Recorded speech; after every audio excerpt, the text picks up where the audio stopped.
The wind didn't howl in Heckla, Montana. It screamed. Clara Whitmore pressed her gloved hands against the stagecoach window, watching the world dissolve into white chaos. The glass rattled in its frame, threatening to shatter with each gust that slammed against the struggling vehicle. She'd been traveling for 9 days, and this godforsaken corner of hell frozen over, was supposed to be her salvation. Behind her, somewhere in the blur of snow and distance, lay Philadelphia. Lay debts her dead father had accumulated like a man collecting stamps. Lay a brownstone being picked apart by creditors.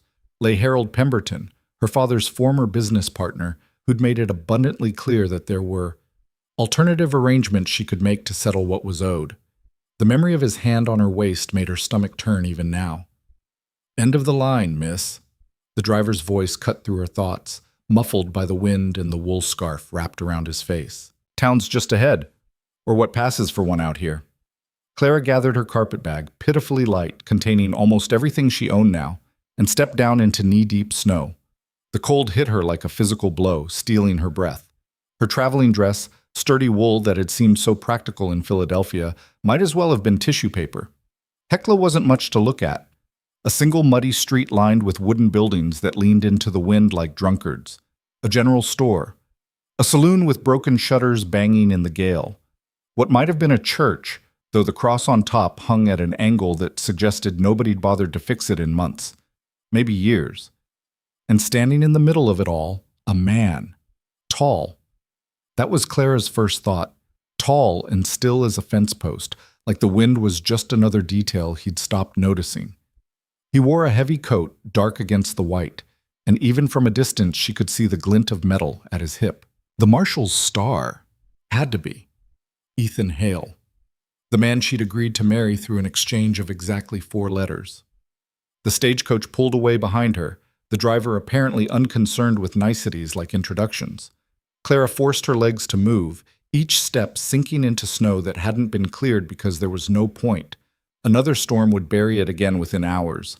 He didn't move toward her, just watched her struggle through the drifts like he was examining a horse at auction, trying to decide if she'd make it through the winter.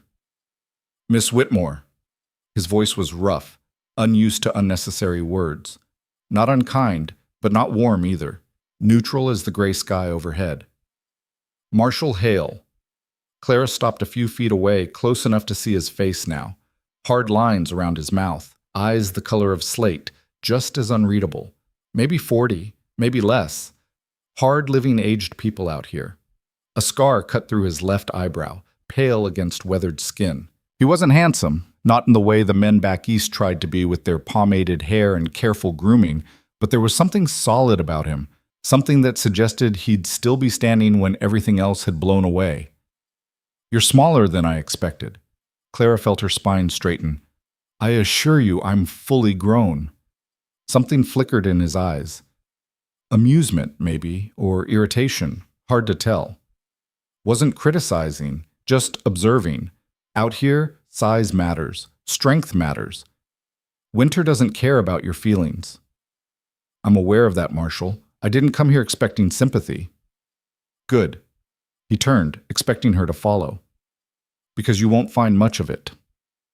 They walked, or rather, he walked, and she fought through the snow behind him, toward a building that looked slightly less likely to collapse than its neighbors. The sign above the door read "Marshal" in faded letters. Inside, a pot-belly stove pumped out heat that felt like absolution.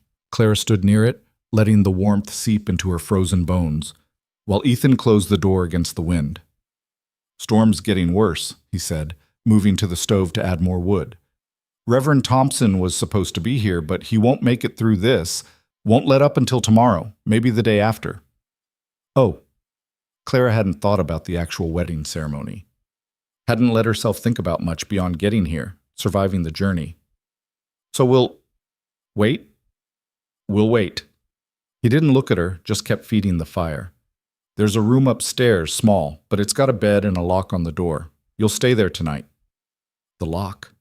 He meant she could lock him out. The realization made something tight in Clara's chest loosen slightly. "Thank you." "Don't thank me for basic decency." He finally turned to face her, and she got her first good look at him in proper light. Tired eyes, the kind of tired that sleep didn't fix. Look, Miss Whitmore. Clara, if we're going to... She gestured vaguely between them. You should call me Clara. Clara. He said it like he was testing the weight of it. I'm not going to lie to you and say this is going to be easy. I need a wife because this town needs stability.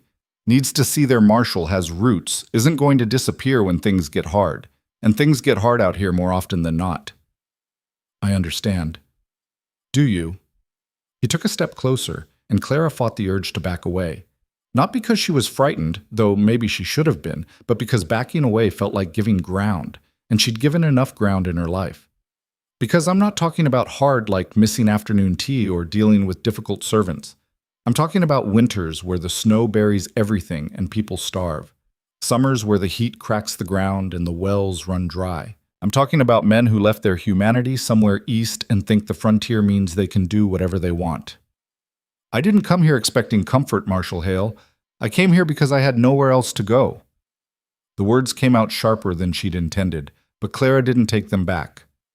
My father died owing money to men who weren't interested in patience. I had a choice. Marry a man who thought my debt made me property, or find another option. This was the other option. Something shifted in his expression. Understanding, maybe. Fair enough. And I won't be a burden to you. Clara set her carpetbag down, stood as straight as her 5'4" frame allowed. I can work. I can learn. I grew up in a city, yes, but I'm not some delicate flower that wilts at the first sign of difficulty. We'll see. He moved to a desk in the corner, pulled out a bottle and 2 glasses, poured amber liquid into both, handed her one. To new beginnings, I suppose. However they come about. Clara took the glass. Whiskey, probably. She'd never had whiskey. To new beginnings. It burned going down, made her eyes water. Ethan's mouth twitched, the closest thing to a smile she'd seen from him. You'll need tougher skin than that. Then I'll grow it. The wind rattled the windows. Somewhere outside, something crashed. Wood splintering, metal clanging. Ethan didn't even flinch, just glanced toward the sound with the mild interest of someone noting a passing cloud. Town's falling apart, he said, reading her expression. Not enough work. Mining company pulled out 6 months ago, left about 40 men with nothing to do and no way to leave before winter set in. Some of them have been causing problems. What kind of problems? The kind that requires a marshal. He finished his whiskey, set the glass down with a decisive click. I'll show you upstairs. Get some rest. We'll figure out the rest when the storm breaks.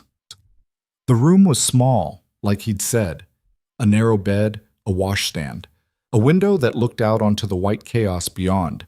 But it was clean, and the blankets looked heavy, and when Clara tested the lock, it held firm.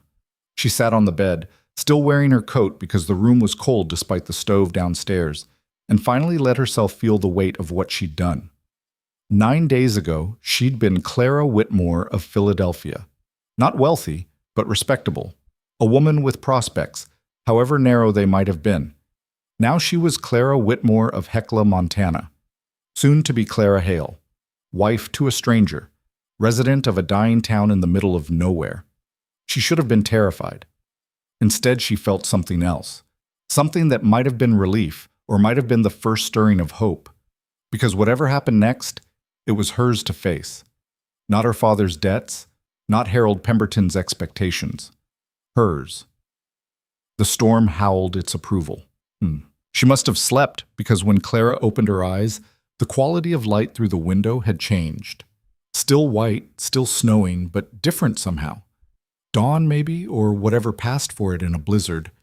Downstairs, she could hear movement. The clink of metal on metal. Low voices.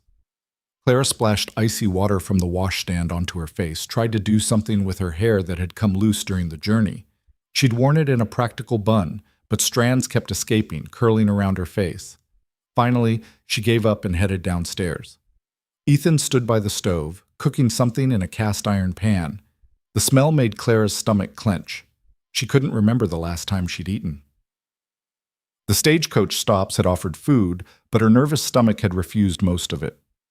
"Coffee's on the table, Shell," he said without turning around. "Bread's probably stale, but it's edible." "Thank you." Clara poured herself coffee from a battered pot, added a splash of milk from a small pitcher. The bread was indeed stale, but she tore off a piece and ate it anyway. Is the Reverend able to get through yet? No, maybe by tonight if we're lucky. He slid eggs onto 2 plates, brought them to the table, sat across from her. You can still change your mind. Stagecoach will run again once the storm clears.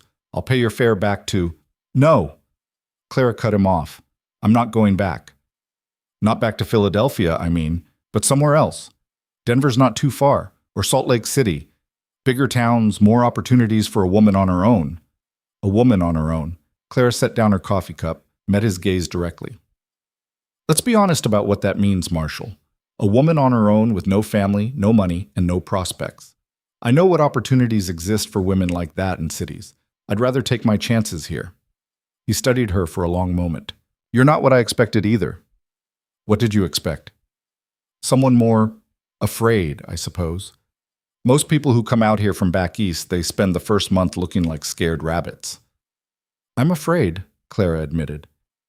I'm terrified. But I'm also tired of running, and I'm tired of being afraid.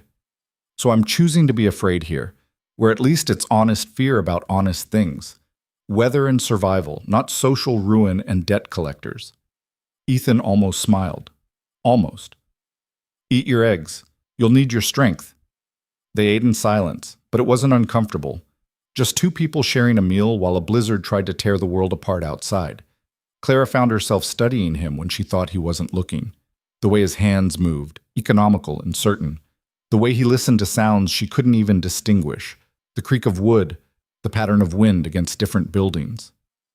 You were a soldier, she said suddenly. Not a question. He looked up, surprised. What makes you say that? The way you sit. The way you listen.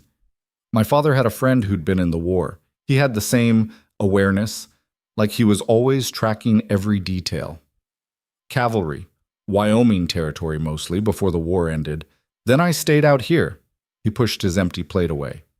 Couldn't imagine going back east. Too many people, too much noise. Out here, at least you know where you stand. And where do you stand? Between the town and everything trying to destroy it. Weather, desperation, sometimes each other. He stood, carried the plates to a wash basin. Which brings me to something we need to discuss. Clara's stomach tightened. All right. The men I mentioned, the miners who stayed behind when the company left. Ethan dried his hands on a cloth, turned to face her. They've been stealing, food mostly, supplies, breaking into houses when people are away. Nothing violent yet, but it's escalating. Can't you arrest them? I could. I have. But then what? We don't have a proper jail, just a cell in the back that barely holds 1 person. And even if I could lock them all up, they'd starve, or freeze, or both. Whole town would starve, actually, because we need every able body we've got to make it through winter. Clara frowned. So you're asking me if it's all right to let criminals go unpunished? Because I don't see how I have any say in that. I'm not asking permission. I'm telling you how things are, so you know what you're walking into. He leaned against the wash basin, arms crossed. Town's divided about it. Some people want me to hang every man who's stolen so much as a potato. Others think I should look the other way because they understand desperation. And I'm stuck in the middle trying to keep everyone alive and keep some semblance of law. What do you think should happen? I think the law isn't much use to people who are starving. But I also think once you start making exceptions, the law means nothing. He rubbed a hand over his face, suddenly looking exhausted. I think I'm tired of making impossible choices. But that's all this job is. Impossible choices and people angry about whichever one you make. Clara stood, walked to the window. The snow had lessened slightly, enough that she could see the outline of buildings across the street. A figure moved between them, hunched against the cold. Someone else trying to survive another day. In Philadelphia, she said slowly, when my father's business started failing, he had employees, good people who'd worked for him for years. He couldn't pay them, but he couldn't let them go either because they had families and jobs were scarce, so he made a deal with them. What kind of deal? He gave them shares in the company. Not much, but enough that they had stake in its survival. They worked harder because it was theirs now, not just his, Some of them even took pay cuts voluntarily because they believed if they could just hold on long enough, it would turn around. Did it? No, but that wasn't the point. Clara turned to face him. The point is that people will do things for ownership they won't do for wages. They'll sacrifice for something they believe they're building together. Ethan's eyes narrowed. You're suggesting I give the thieves a stake in the town? I'm suggesting that maybe the problem isn't just that they're stealing. Maybe the problem is that they don't belong to anything anymore. The mining company left. They're stuck here, but it's not their town. They're just waiting to die or leave, whichever comes first. People without hope do desperate things. So what, I deputize them? Give them badges and hope they don't shoot me in the back? No, but maybe you give them work, real work. Something that needs doing that helps everyone, not just them. And you make it clear that they're earning their place here. Not as charity, but as members of the community. Ethan was quiet for a long moment. The north wall of the church collapsed in the last storm. Needs rebuilding before the next one hits or the whole structure will come down. And the schoolhouse. We don't have one. Kids are being taught in people's houses when they're taught at all. There you go. Clara felt a strange flutter of excitement. This was the first time since her father died that someone had actually listened to her ideas. Put them to work rebuilding the church, building a proper schoolhouse, pay them in food and shelter, but also in belonging. Make them part of something. And if they refuse? If they'd rather keep stealing? Then you arrest them, but you've given them a choice, which is more than they have now, and the town sees you trying to solve the problem instead of just punishing it. Ethan stared at her like she'd grown a second head. You've been here less than a day and you're already trying to reform my town? I'm not trying to reform anything. I'm just suggesting that sometimes the solution to a problem isn't to fight harder. Sometimes it's to change the question. Clara felt her cheeks flush. But I'm sorry, I'm overstepping. This isn't my place. No. He said it firmly enough that she looked up, startled. No, it's not a bad idea. It's actually smart. I just wasn't expecting it from a mail-order bride who barely survived the stagecoach ride. From anyone. He pushed off from the wash basin, stood straighter. Everyone in this town has been telling me to either crack down harder or give up entirely. Nobody's suggested a middle path. Maybe they're too close to it. Sometimes it takes an outsider to see things differently. Maybe. He moved to the window, stood beside her looking out at the town, close enough that Clara could feel the warmth from his body, though he was careful not to touch her. If I do this, if I try your idea, and it fails, it's not just my authority that collapses. It's everything. The town's already barely holding together. If people think I've gone soft or that I can't control things, then we'll deal with that if it happens. The "we" slipped out before Clara could stop it, but she didn't take it back. But if you keep doing what you've been doing, you already know how it ends. Sometimes you have to gamble. I'm not much of a gambling man. Neither was I. But I got on that stagecoach, didn't I? He looked at her then, really looked at her, and Clara saw something shift in his expression. Not warmth, exactly, but recognition. The way soldiers recognized each other, her father's friend had once told her. People who'd seen the same battles. All right, Ethan said finally. When the storm breaks, we'll try it your way. But this is on both of us now. You understand that? I understand. Good. He stepped back and Clara felt the absence of his warmth like a physical thing. I need to check on a few people. Make sure nobody's frozen to death in their homes. You should stay inside, stay warm. There's more wood by the stove if you need it. I could come with you, help, if someone needs it. No, not yet. You don't know the town, and I don't need to worry about you getting lost in a whiteout on top of everything else. He grabbed his coat from a hook by the door. There's books on the shelf if you're bored. Most of them are pretty dull, legal texts and territorial law, but there's a few novels mixed in. And then he was gone, the door closing behind him with a solid thunk, leaving Clara alone in the marshal's office with the wind and the fire and the strange, settling feeling that she'd just committed to something far bigger than a marriage of convenience. The storm finally broke on the third day. Clara had spent the intervening time reading. Ethan had been right about the legal texts being dull. Organizing the chaotic mess of his office. The man had no filing system whatsoever. and learning the rhythm of the town by sound. The saloon was loudest at night. The general store had a bell that rang whenever someone entered. Arguments erupted with surprising regularity, voices carrying on the wind, though they usually died down before they escalated to actual violence. Ethan came and went like a ghost. He brought her meals, checked that she had everything she needed, but he didn't talk much. Clara got the sense he wasn't used to sharing his space with anyone, and didn't quite know what to do with her presence. She didn't push. They were still strangers, after all. The wedding was just a formality to come. On the morning of the third day, Clara woke to silence. Real silence. Not the muffled quiet of heavy snow, but actual absence of wind. She got up, went to the window, and saw clear sky for the first time since arriving. Pale blue, washed out, but there. And the sun, weak but present. Downstairs, Ethan was already dressed, already moving. "Reverend Thompson will be here within the hour," he said when he saw her. "If you want to change, or prepare, or whatever women do." Clara looked down at herself. She'd been wearing the same traveling dress for 3 days. It was wrinkled and probably didn't smell great, though the cold had kept things from getting too bad.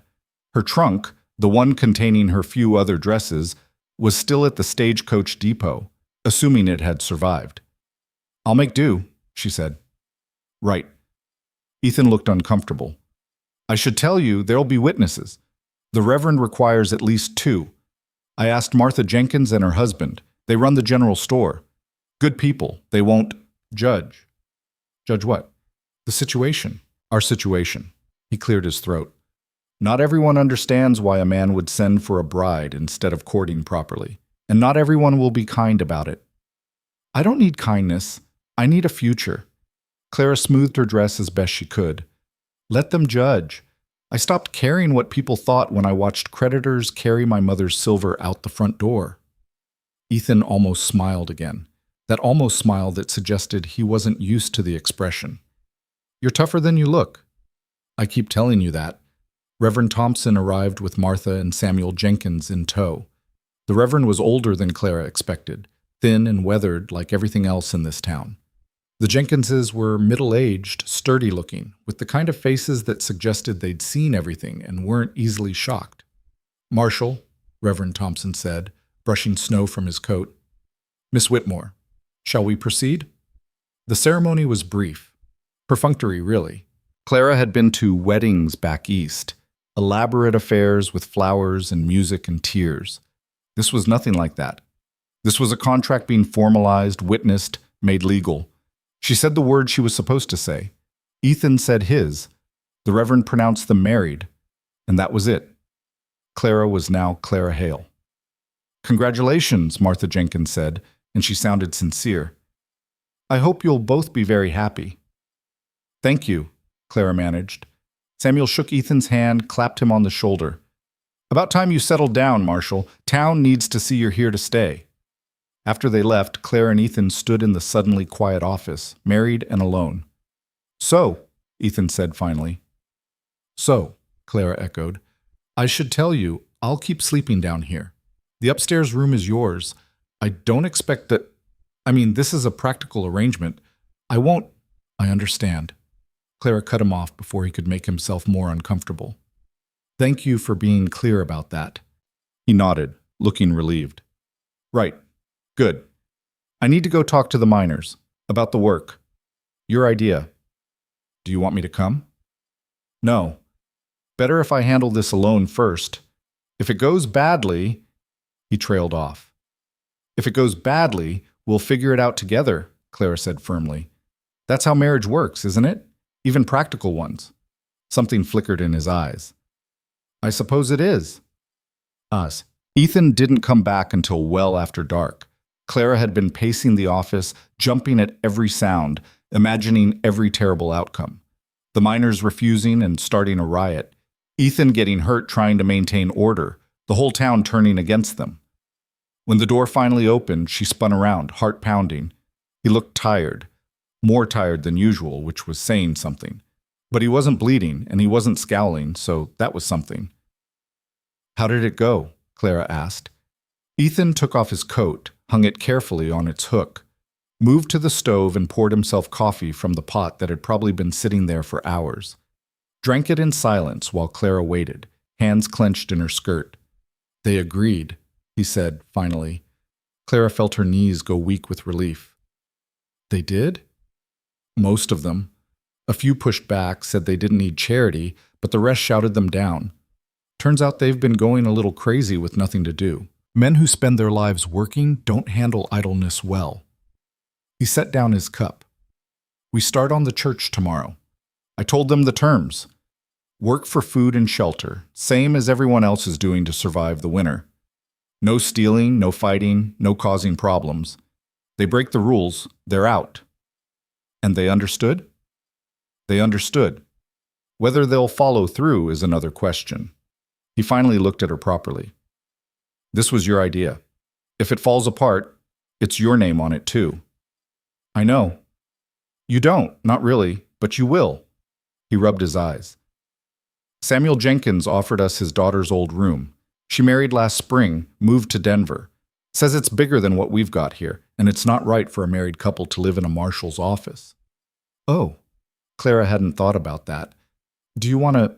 No, I told him we'd stay here. This is where I need to be, especially now.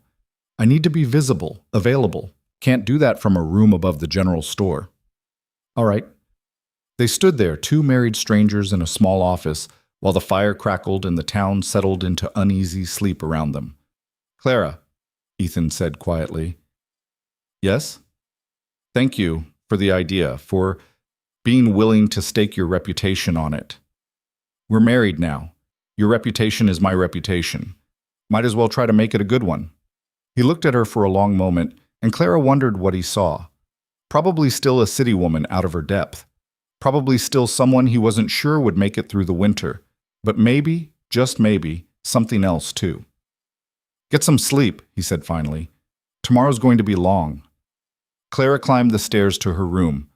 Her room, not theirs. A detail that should have bothered her, but mostly just felt like breathing room. She changed into her nightgown, washed her face with cold water, and crawled under the heavy blankets. Through the floorboards, she could hear Ethan moving around below. The scrape of a chair, the rustle of papers, the quiet sounds of a man settling in for another night alone. She'd married him. Clara Hale now, the marshal's wife. It didn't feel real yet.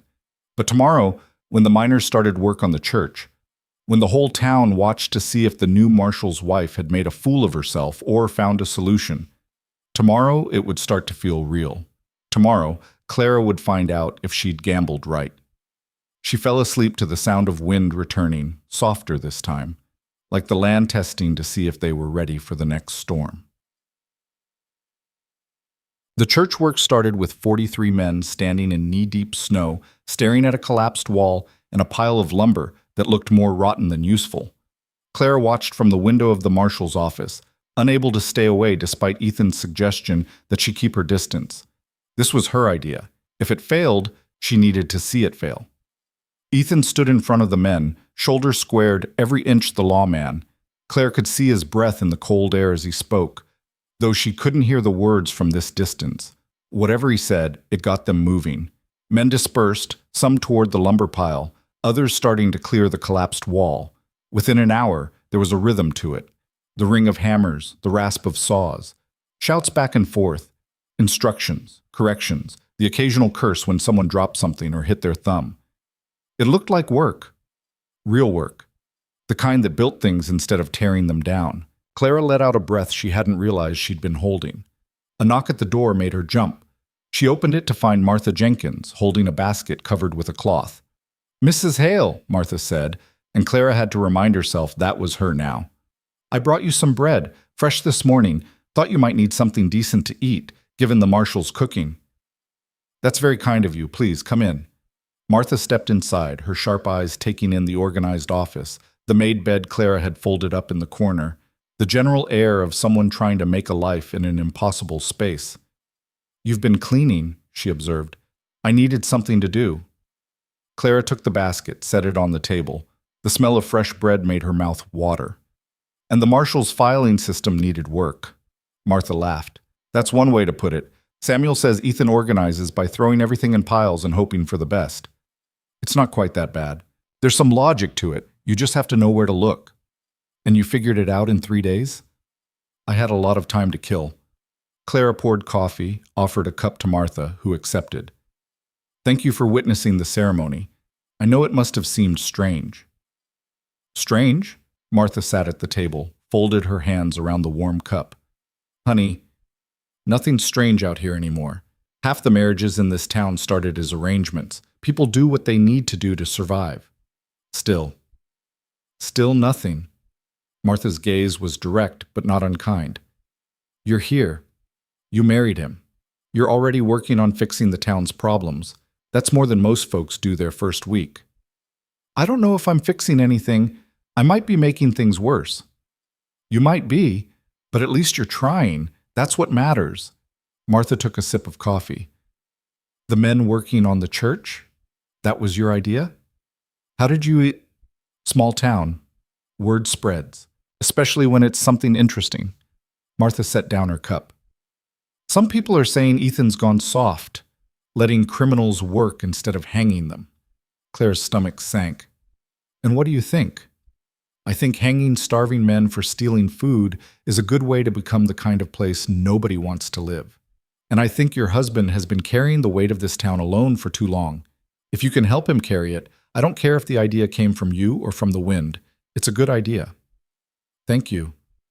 Don't thank me yet. Thank me if it works. Martha stood, gathering her shawl. And Clara? May I call you Clara? Please. Clara, you're going to hear things about your husband, about this marriage, about you. Some of it will be cruel. Some of it will be stupid. All of it will be designed to test whether you're strong enough to belong here. Martha's expression was serious now. The frontier doesn't care about your feelings, and neither do the people who survive it. You need to decide right now if you're going to let that break you or make you harder. I've already decided, Clara said quietly. I didn't come here to break. Good, Martha smiled then, warm and genuine. Then you might just make it. After she left, Clara stood at the window again, watching the men work. The church wall was already starting to take shape, rough, uneven, but standing. Progress. Ethan walked among the workers, checking measurements, offering suggestions. He moved with purpose, confidence. This was his element, not the office, not the careful politics of town management, but this. Physical work, clear problems with clear solutions. As if sensing her watching, he looked up. Their eyes met across the distance. He didn't wave, didn't smile, just held her gaze for a moment before returning to work. But it was enough. Whatever this marriage was, whatever it might become, they were in it together now, partners in survival, if nothing else.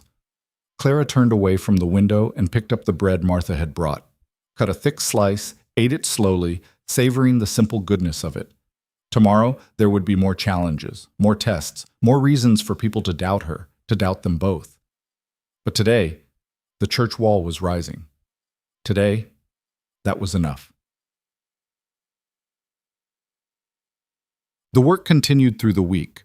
The church wall went up, solid and true. The men settled into a rhythm, work during daylight hours, take meals together in shifts, sleep in the church basement where it was warmer than most of their individual shelters. Clara made herself useful where she could. She couldn't swing a hammer or haul lumber, but she could organize. She could make sure food was distributed fairly. She could settle disputes before they escalated to violence. She became a presence in the town. Not quite accepted. That would take time, if it ever happened, but acknowledged. The marshal's wife, the woman with ideas. Some people nodded when they passed her on the street. Others crossed to avoid her. Clara tried not to care about either reaction. On the 8th day, trouble came. Clara was in the general store, helping Martha inventory supplies, when the door slammed open hard enough to rattle the jars on the shelves. "Where's the marshal?" The man was young, maybe 20, with wild eyes and dried blood on his knuckles. One of the miners, Clara recognized him from the work crew, though she didn't know his name. "He's at the church," Samuel said, moving subtly to place himself between the young man and the women. "What's this about, son?" "It's about—" The man seemed to see Clara for the first time. His expression twisted. "You. This is your fault. Clara's heart hammered, but she kept her voice steady. What's my fault? The work, the rules, making us dance like trained dogs for scraps. He took a step forward. Samuel tensed. We were better off stealing. At least then we had our dignity. You had your desperation, Clara corrected, and somewhere in the back of her mind a voice was screaming at her to shut up, to not antagonize the angry man with bloody knuckles. But a louder voice, the one that had gotten her through her father's death, and the creditors, and the decision to get on that stagecoach, kept talking. You had your hunger and your hopelessness. The work gives you purpose. Purpose? He laughed, ugly and sharp. You don't know anything about us, about what we've lost. You're just some... The door opened again. Ethan, moving fast but not running, his hand near his gun but not on it. Walker. His voice cut through the tension like a knife. Step back. Marshall. I said step back. Ethan moved to stand beside Clara, not in front of her. Beside. Whatever you have to say, you say it without threatening my wife. Walker's jaw worked. For a moment, Clara thought he might actually go for the gun at his own hip, but something in Ethan's eyes, something cold and absolutely certain, made him reconsider. It's not working, Walker said instead. The church, the work. We're still starving, still cold, still trapped. You're working, you're eating, you're contributing. Ethan's voice was hard as iron. That's more than you had a week ago. It's not enough. Then leave. The words fell like stones. No one's keeping you here. The pass is clear. You want to go, go. But if you stay, you follow the rules. And rule 1 is you don't threaten people in my town. Walker's hands clenched into fists. Some of the others feel the same way I do. Then they can make the same choice, work or leave. Those are the options. Ethan took a step forward, and despite being roughly the same height as Walker, he suddenly seemed larger. What you don't get to do is terrorize shopkeepers and scare women because you're angry about how your life turned out. We're all angry, Walker. We're all scared. But most of us manage not to make it everyone else's problem. The silence stretched. Clara could hear her own heartbeat, Martha's quick breathing, the tick of the clock on the wall. Finally, Walker stepped back. This isn't over. Yes, it is. Ethan's hand moved to his gun now, not drawing it, but making his position clear. It's over right now. You have until sundown to decide, work or leave. Come find me with your answer. Until then, you stay away from this store, away from my wife, and away from anyone who might mistake your anger for a threat. Walker left, slamming the door again. The moment he was gone, Clara felt her legs go weak. She grabbed the counter to steady herself. Are you hurt? Ethan's hands were on her shoulders, gentle but firm, turning her to face him. Did he touch you? No, I'm fine. He just startled me.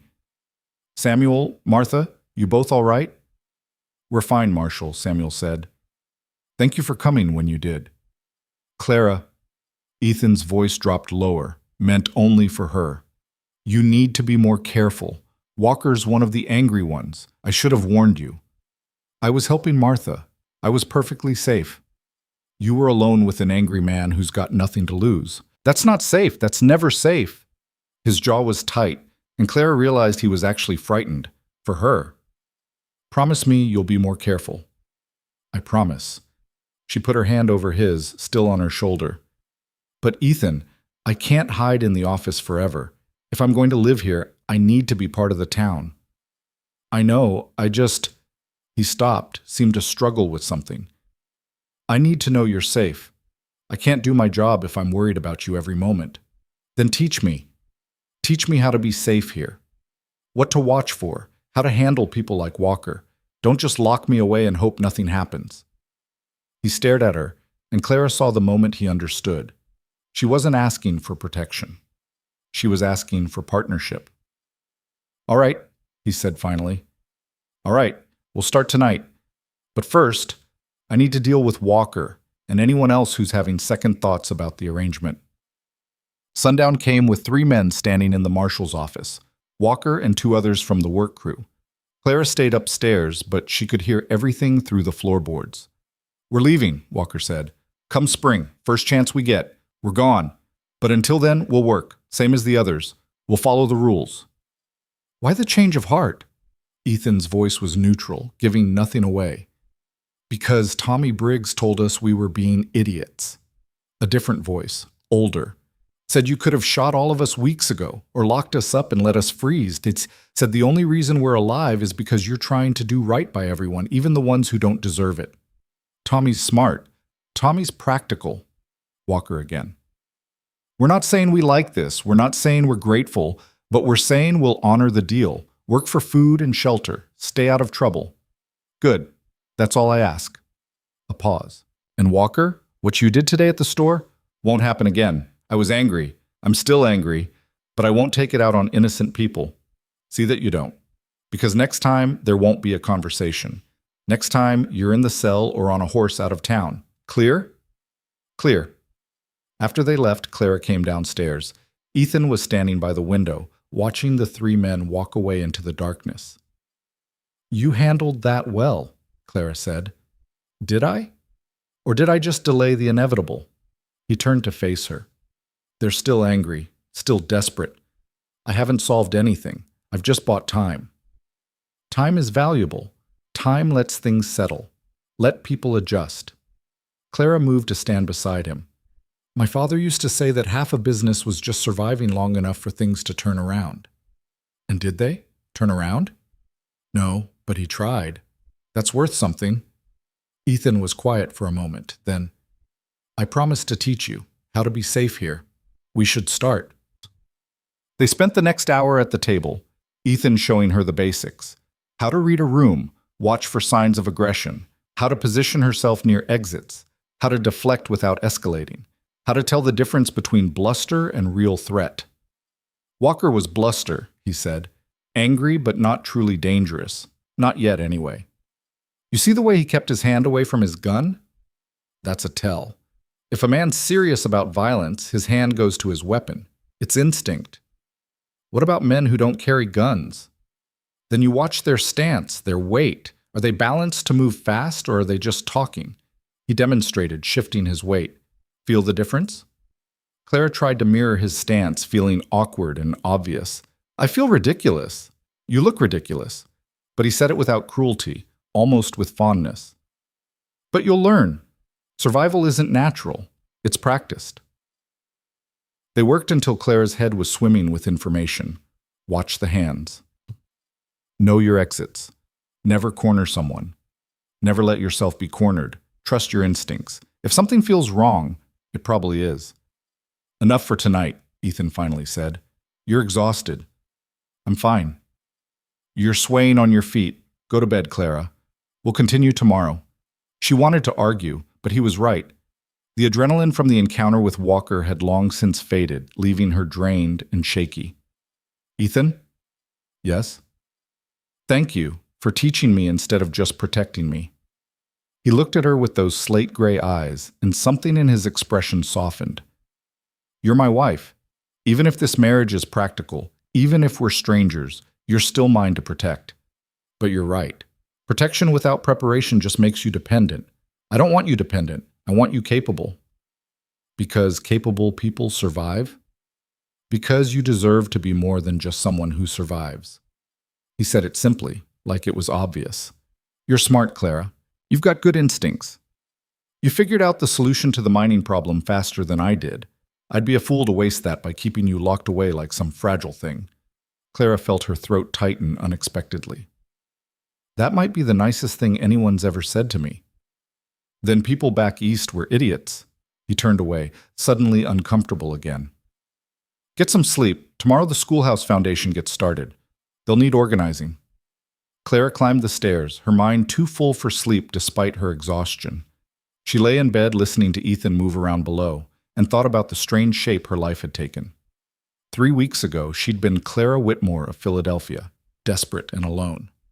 Now she was Clara Hale of Heckla, Montana, still figuring things out, still uncertain, but not alone. Not anymore. And somewhere between the stagecoach and the church wall and the confrontation with Walker, she'd started to feel something she hadn't felt in a long time. Hope. Not the fragile, desperate hope that things might somehow work out, but the solid, determined hope that came from working alongside someone who believed you were capable of more than just surviving. Outside, the wind picked up again. Another storm coming, probably. There was always another storm, but Clara found she wasn't afraid. She'd survived this far, and she had a feeling she was just getting started. The schoolhouse foundation was a disaster from the start. Not because the men didn't know what they were doing. Some of them had built half the mines in Montana before the company pulled out. The problem was the ground itself. Frozen solid 2 feet down, and below that, rock that laughed at their pickaxes and made their hands bleed through thick gloves.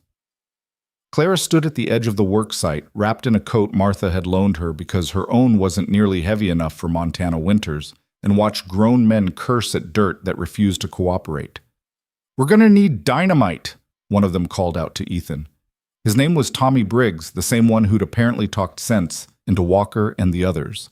He was older than most of the crew, maybe 50, with a beard going gray and eyes that had seen enough trouble to recognize it coming.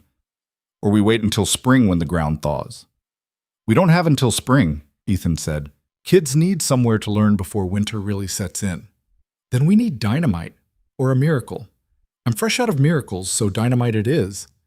Clara watched the exchange, her mind working. "What if we don't dig down? What if we build up instead?" Both men turned to look at her. Tommy's expression was skeptical. Ethan's was considering. "Explain," Ethan said. "The ground's frozen. Fine. So instead of fighting it, we work with it. Build a platform foundation above ground, anchor it with rocks and packed earth around the base. We lose a little insulation, but we gain time and avoid the cost of dynamite we probably can't afford anyway." "Platform won't be as stable," Tommy said, but he was thinking about it, Clara could tell. "Come spring thaw, the whole thing could shift. Then we reinforce it in spring, add proper footings once the ground cooperates. But at least the kids have somewhere to be this winter." Clara looked at Ethan. "How much do we have in the town fund for this project?"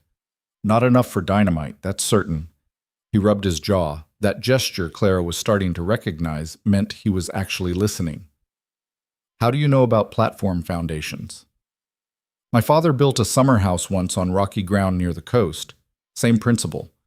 If you can't dig down, build up, and anchor smart." She turned to Tommy. "What do you think, really?" Tommy was quiet for a long moment, studying the frozen ground, the pile of lumber, the gray sky that promised more snow. "I think it's either that or we wait until April, and I think these kids need school before they forget how to read. So yeah, let's try it." The decision made, the work shifted. Instead of fighting the ground, they started hauling rocks from the creek bed, frozen solid but accessible, and building up support columns. It was slower than digging would have been, but it was progress. Clara could see it in the men's faces, the way frustration transformed into something like purpose. She was so focused on watching the work that she didn't notice the woman approaching until she spoke. "So you're the one who thinks she can fix everything."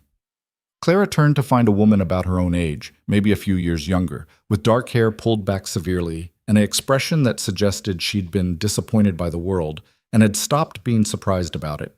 She wore a faded calico dress under her coat and carried a basket that smelled like lye soap. "I don't think I can fix everything," Clara said carefully. "I'm just trying to help where I can. By telling men how to do their jobs, by convincing my husband that your marshal's too soft to do what needs doing." The woman's voice was sharp enough to cut. "I'm Sarah Walker. Guess you've already met my husband." Claire's stomach sank. "Mrs. Walker, I'm sorry about what happened at the store. I didn't mean to—" "Save it." Sarah shifted her basket to her other hip. "I'm not here for apologies. I'm here to tell you that playing at being some kind of town savior is going to get people hurt. These men don't need your charity. They need real solutions. The work isn't charity. It's a temporary fix to a permanent problem. And when winter really hits, when people start dying because they're still hungry despite your pretty little work program, whose fault is that going to be?" Sarah's eyes were hard. "You don't know what it's like out here. You don't know what real desperation feels like. You're playing house with the marshal while people are trying to survive." "I know more about desperation than you think," Clara said quietly. "And I know this isn't perfect, but it's better than nothing." "Is it?" "Because nothing doesn't give people false hope. Nothing doesn't make promises it can't keep. Sarah looked past Clara to where the men were working, where her husband was lifting rocks with the others. My husband wants to believe this will work. He wants to believe there's a future here, and when he finds out there isn't, when this all falls apart, it's going to destroy what's left of him. What if it doesn't fall apart? Then I'll eat my words and thank you for it. But out here, things fall apart. It's what they do. Sarah turned to leave, then stopped. And Mrs. Hale? If you're going to insert yourself into this town's business, at least have the decency to stick around when it gets ugly. Don't run back east when winter proves harder than you expected. She walked away before Clara could respond, leaving her standing in the cold with the smell of lye soap and the weight of truth she didn't want to acknowledge. Don't let Sarah get to you, Martha said, appearing at Clara's elbow like she'd been summoned. She's angry at the world, and you're just the closest target. She's right, though, isn't she? I don't know what I'm doing. I'm making suggestions like I understand this place, but I don't. I've been here less than 2 weeks. And in those 2 weeks, you've done more thinking about solutions than most people do in a year. Sarah's scared. Fear makes people mean. Martha linked her arm through Clara's. Come on. I need help organizing the food distribution for next week, and you're better with numbers than I am. They walked back toward the general store together, Martha chattering about inventory and Clara trying not to think about Sarah Walker's words. But they stayed with her, because underneath the anger, underneath the fear, there was truth. Clara didn't know what she was doing. She was improvising, guessing, hoping she was right. And if she was wrong, people would pay for it. That night, lying in bed while Ethan moved around downstairs with his usual quiet efficiency, Clara stared at the ceiling and wondered if she'd made a terrible mistake. Not in coming here. She'd had no choice about that. But in speaking up, in offering solutions when she had no real understanding of the problems. Maybe Sarah was right. Maybe false hope was worse than no hope at all. The next morning brought news that drove all philosophical concerns from Clara's mind. Fire at the Henderson place, Ethan said, already dressed and moving before the sun was fully up. Chimney caught, spread to the roof. Family got out, but they lost everything. Clara was on her feet immediately. What do they need? Everything. Clothes, food, shelter. They've got 3 kids under 10 and nowhere to go. He was strapping on his gun belt, checking his weapon with practiced hands.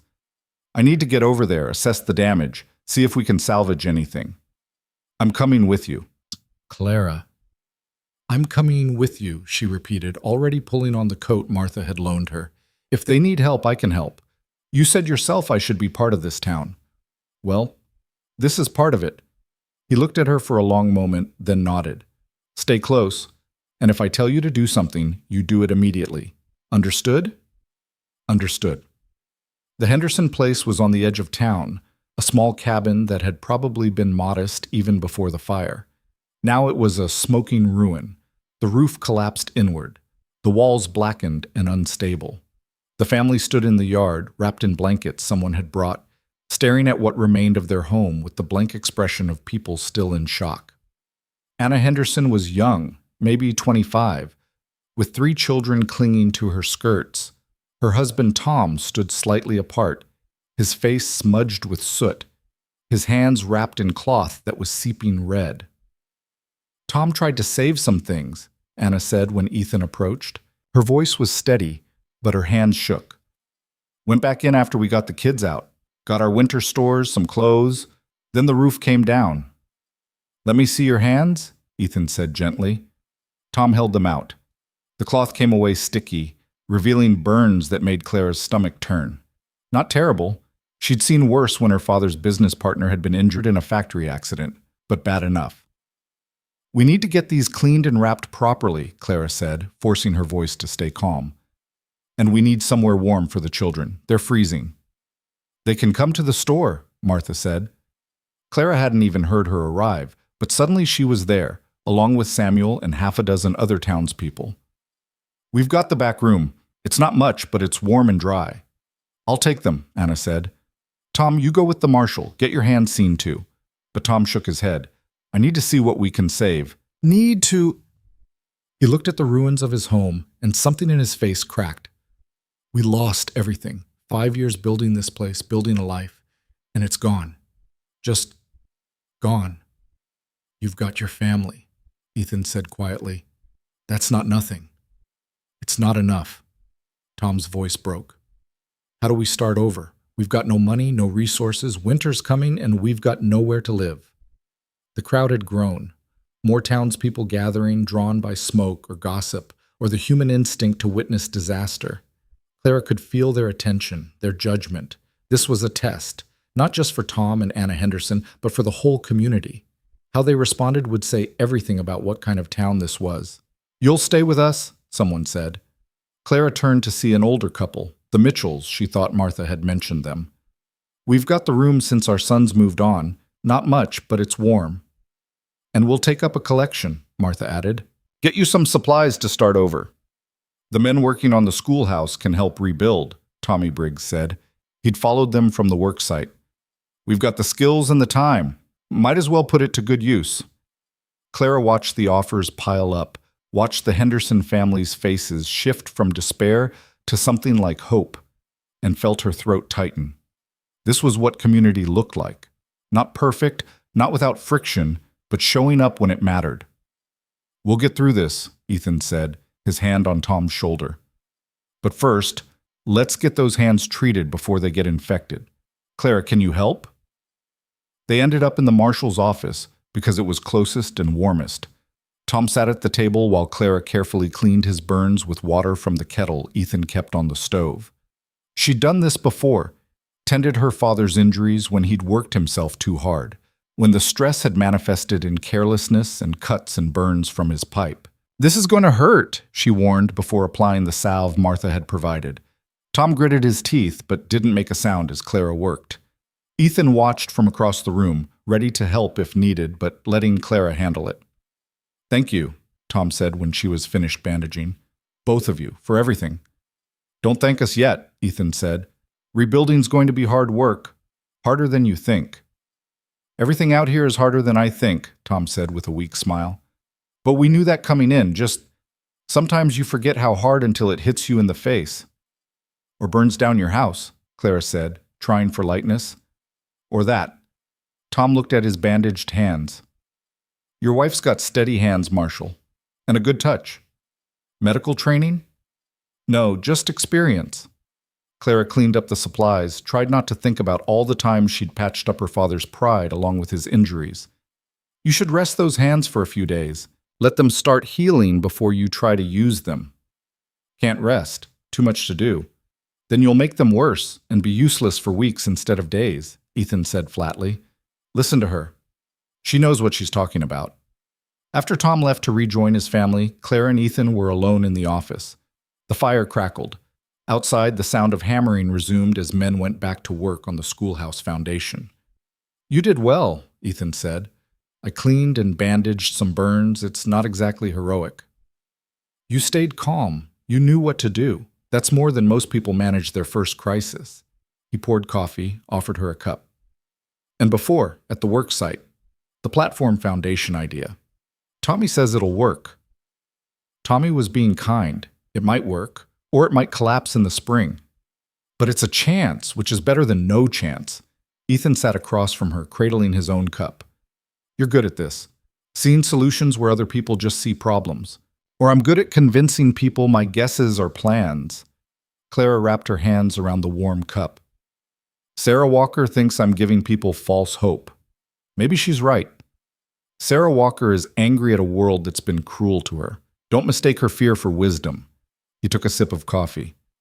And hope isn't false just because it might not work out. Sometimes hope is all that keeps people going. Is that what keeps you going? Hope? Ethan was quiet for a long moment. Duty, responsibility, the knowledge that if I don't do this job, nobody will. He set down his cup. Hope is harder. Hope requires believing things can get better. I'm not sure I believe that anymore. Then why did you send for a wife? Why bother with any of it if you don't think things can improve? Because the town needed it. Because people were starting to question whether I was committed to staying, and a man without a wife looks like a man ready to leave.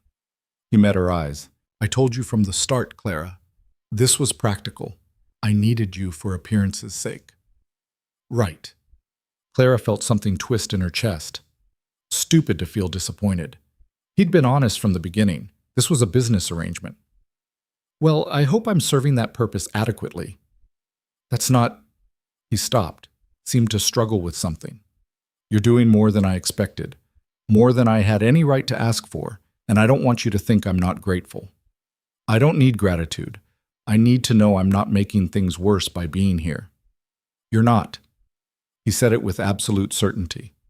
Whatever Sarah Walker said to you, whatever doubts you're having, you're helping. The town sees it. I see it. Clara wanted to believe him, wanted to trust that she wasn't just playing at being useful while actually causing damage, but doubt was a hard thing to shake once it took root. The Hendersons will rebuild, Ethan continued. The schoolhouse will get built, one way or another. The miners will make it through winter, not because everything's perfect, but because people are trying. And a lot of that trying started with you pushing for solutions instead of just accepting how things are. Or I got lucky and my wild guesses happened to work. Maybe. But I'll take lucky guesses over no ideas at all. He stood, carried his cup to the wash basin. Get some rest. Tomorrow's going to be busy. Ethan? He turned, eyebrows raised. When you said hope was harder than duty, did something happen? Something that made you stop hoping? His expression shuddered so quickly, Clara almost missed it. That's a conversation for another time. If ever. And that was that. The wall came up, solid and immovable, and Clara knew better than to push. She'd been married to this man for less than 2 weeks. She had no right to his secrets, no claim to his past, even if she was starting to wish she did. The days that followed fell into a rhythm. Work on the schoolhouse progressed, slower than anyone wanted, but progress nonetheless. The church wall stood firm against the next storm, and the men who'd built it started to look less like desperate criminals and more like workers with purpose. Tom Henderson's hands healed enough that he could help plan the rebuilding of his house, even if he couldn't swing a hammer yet. Clara found herself settling into the strange shape of her new life. She helped Martha at the store, organized food distribution, mediated disputes between townspeople before they escalated to violence. She learned to read the weather by the quality of light, to judge the severity of a storm by the way the horses in the livery stable reacted, to tell which men could be trusted and which ones needed watching. And slowly, carefully, she and Ethan circled around each other like dancers learning a complicated step. He taught her practical things. How to shoot. Not well, but well enough to hit a target at close range if her life depended on it. How to navigate the town in a whiteout by counting buildings and using sound. How to break up a fight without getting hit herself.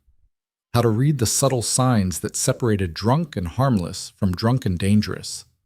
She taught him things too, though she didn't think he realized it. How to delegate instead of trying to do everything himself. How to listen to people's ideas without immediately shooting them down. How to see the town's problems as puzzles to solve instead of burdens to carry alone.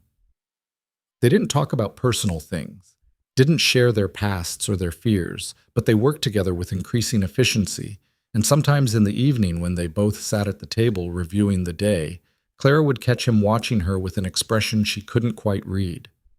Not affection, not exactly, but something softer than the wary neutrality he'd started with. 3 weeks after the wedding, a letter arrived. The stagecoach driver handed it to Clara personally, his expression carefully neutral. The envelope was expensive paper, cream-colored with her former address written in flowing script. Harold Pemberton's handwriting. Her hand shook as she took it. "Bad news?" the driver asked. "I don't know yet." Clara forced a smile. "Thank you for delivering it." She waited until she was alone in the office before opening it. Ethan was out checking on the Henderson rebuild, wouldn't be back for hours. Clara sat at the table, stared at the envelope, and tried to convince her hands to stop trembling. Finally, she opened it. The letter was brief, almost conversational. Harold expressed his surprise at hearing she'd married and moved west, congratulated her on her escape from Philadelphia's difficulties, mentioned, almost as an afterthought, that her father's debts remained unpaid and that the creditors were becoming insistent about collecting. And then, in the final paragraph, the threat hidden behind polite language. "Of course, I've assured them that you're unreachable in your frontier outpost, but one never knows how persistent these men might become. It would be unfortunate if they decided to pursue the matter legally, especially given your father's irregular bookkeeping in the final months. I would hate to see your name, or your new husband's, dragged through courts over matters that could be settled so much more amicably. Clara read it 3 times, each reading making her stomach tighten further. This was what she'd run from. The polite threats, the suggestion that her father had been criminal, not just unlucky, the implication that Harold could make problems disappear if she'd just agree to his terms. Terms he'd made clear before she left. Her hand, her body, her future. In exchange for clearing debts that might or might not actually exist. She should burn the letter, throw it in the stove, and watch it curl into ash. That part of her life was over. Harold Pemberton had no power here. Except he did, didn't he? Because debt followed you, and accusations followed you. And if he convinced a judge that her father had committed fraud, if he pushed hard enough, it wouldn't matter that Clara was married and living in Montana. They could still come after her. After Ethan. After everything she was trying to build. Clara? She jumped, nearly dropping the letter.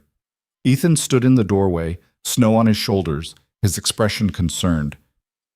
"You're back early," she managed. "Henderson rebuild hit a snag. They need to wait for more lumber." He closed the door, studied her face. "What's wrong?" "Nothing. Just a letter from back east." "From who?" Clara hesitated. She could lie. Could say it was from a friend, some innocuous correspondence. But lies had a way of compounding, and she was tired of hiding. "Harold Pemberton, my father's former business partner." Ethan went very still. "The one who made you leave?" "He didn't make me leave. He just made staying complicated." Clara set the letter on the table, pushed it toward him. "You should read it." He did, his expression darkening with each line. When he finished, he set it down with careful precision, like he was restraining the urge to tear it apart. "This is a threat. It's a suggestion wrapped in pleasantries. Harold's good at those." "It's a threat," Ethan repeated. "He's implying your father committed fraud, suggesting he could cause legal problems for both of us if you don't— What? Go back? Submit to whatever arrangement he wanted?" "Something like that." Clara wrapped her arms around herself, suddenly cold despite the fire. "I'm sorry, I didn't think he'd follow up. Didn't think he'd care enough to bother once I was gone." "Men like that don't let go of things they think they own." Ethan's voice was hard. "And he thought he owned you. I'm not his property. I know that, but he doesn't." Ethan picked up the letter again, read it with the same careful attention he gave to wanted posters and territorial law. "The accusations about your father's bookkeeping, are they true?" "I don't know. Maybe. Father was desperate at the end, making deals he shouldn't have made. But fraud?" Clara shook her head. "I don't think so. I think Harold's inventing problems so he can offer to solve them. That's extortion. That's business, apparently. At least the way Harold conducts it." Clara tried to smile, failed. "I'll write back. Tell him the debts aren't my responsibility, that I'm married now and beyond his reach. Maybe that will end it. And if it doesn't, then I'll deal with it. But I won't let him drag you into my family's mess. This is my problem, not yours." Ethan set the letter down, came around the table to stand in front of her. He didn't touch her, but he was close enough that Clara had to tilt her head back to meet his eyes. "You're my wife," he said quietly. "That makes your problems mine. Whether this marriage is practical or not, whether we barely know each other or not, when you took my name, you got my protection. All of it." "Ethan, I mean it, Clara. If this Harold Pemberton wants to threaten you, he's going to have to go through me, and I'm a lot less civilized than he's probably used to dealing with." Clara felt something break loose in her chest. Relief, maybe. Or gratitude. Or something deeper that she wasn't ready to name. "Thank you," she whispered. "Don't thank me. Just trust me." He stepped back, giving her space. "Write your letter. Tell him you're done with Philadelphia and everything in it. And if he pushes back, we'll figure it out together." "Together," Clara repeated, testing the word. It felt strange. Foreign. She'd been alone for so long, making decisions by herself, that the idea of someone else carrying part of the weight seemed almost impossible. But also, good. It felt good. That night, Clara wrote her response. Brief and direct, nothing like Harold's flowery threats. She stated that her father's debts had died with him, that she had no legal obligation to pay them, and that any further correspondence would be ignored. She didn't mention Ethan specifically, but she signed it Clara Hale with a firmness that felt like armor. The letter went out on the next stagecoach, and Clara tried to convince herself that would be the end of it. But doubt was a persistent thing. It lived in the back of her mind, whispering that Harold Pemberton wasn't the type to give up easily, that men like him viewed resistance as challenge, not deterrent. She didn't tell Ethan about the doubt, didn't want to burden him with fears that might never materialize. Instead, she threw herself into work. The schoolhouse was nearly finished, roof on, walls up, windows installed. It needed a teacher, and Clara found herself volunteering before anyone else could. "You sure?" Martha asked when Clara mentioned it. "Teaching a room full of frontier kids isn't like teaching at some fancy Eastern school." "I never taught at a fancy Eastern school. I never taught anywhere. But I can read and write and do mathematics, which is more than some of these children are getting right now." Clara folded a bolt of fabric they'd been organizing. "Besides, someone needs to do it. Might as well be me." "Ethan know you're planning this?" "Not yet, but he'll support it. He wants the school operational." Martha gave her a look that suggested she saw more than Clara was saying. "This isn't about Harold Pemberton's letter, is it? Trying to prove you're useful so you can stay." "I am useful, and I am staying." Clara met her gaze steadily.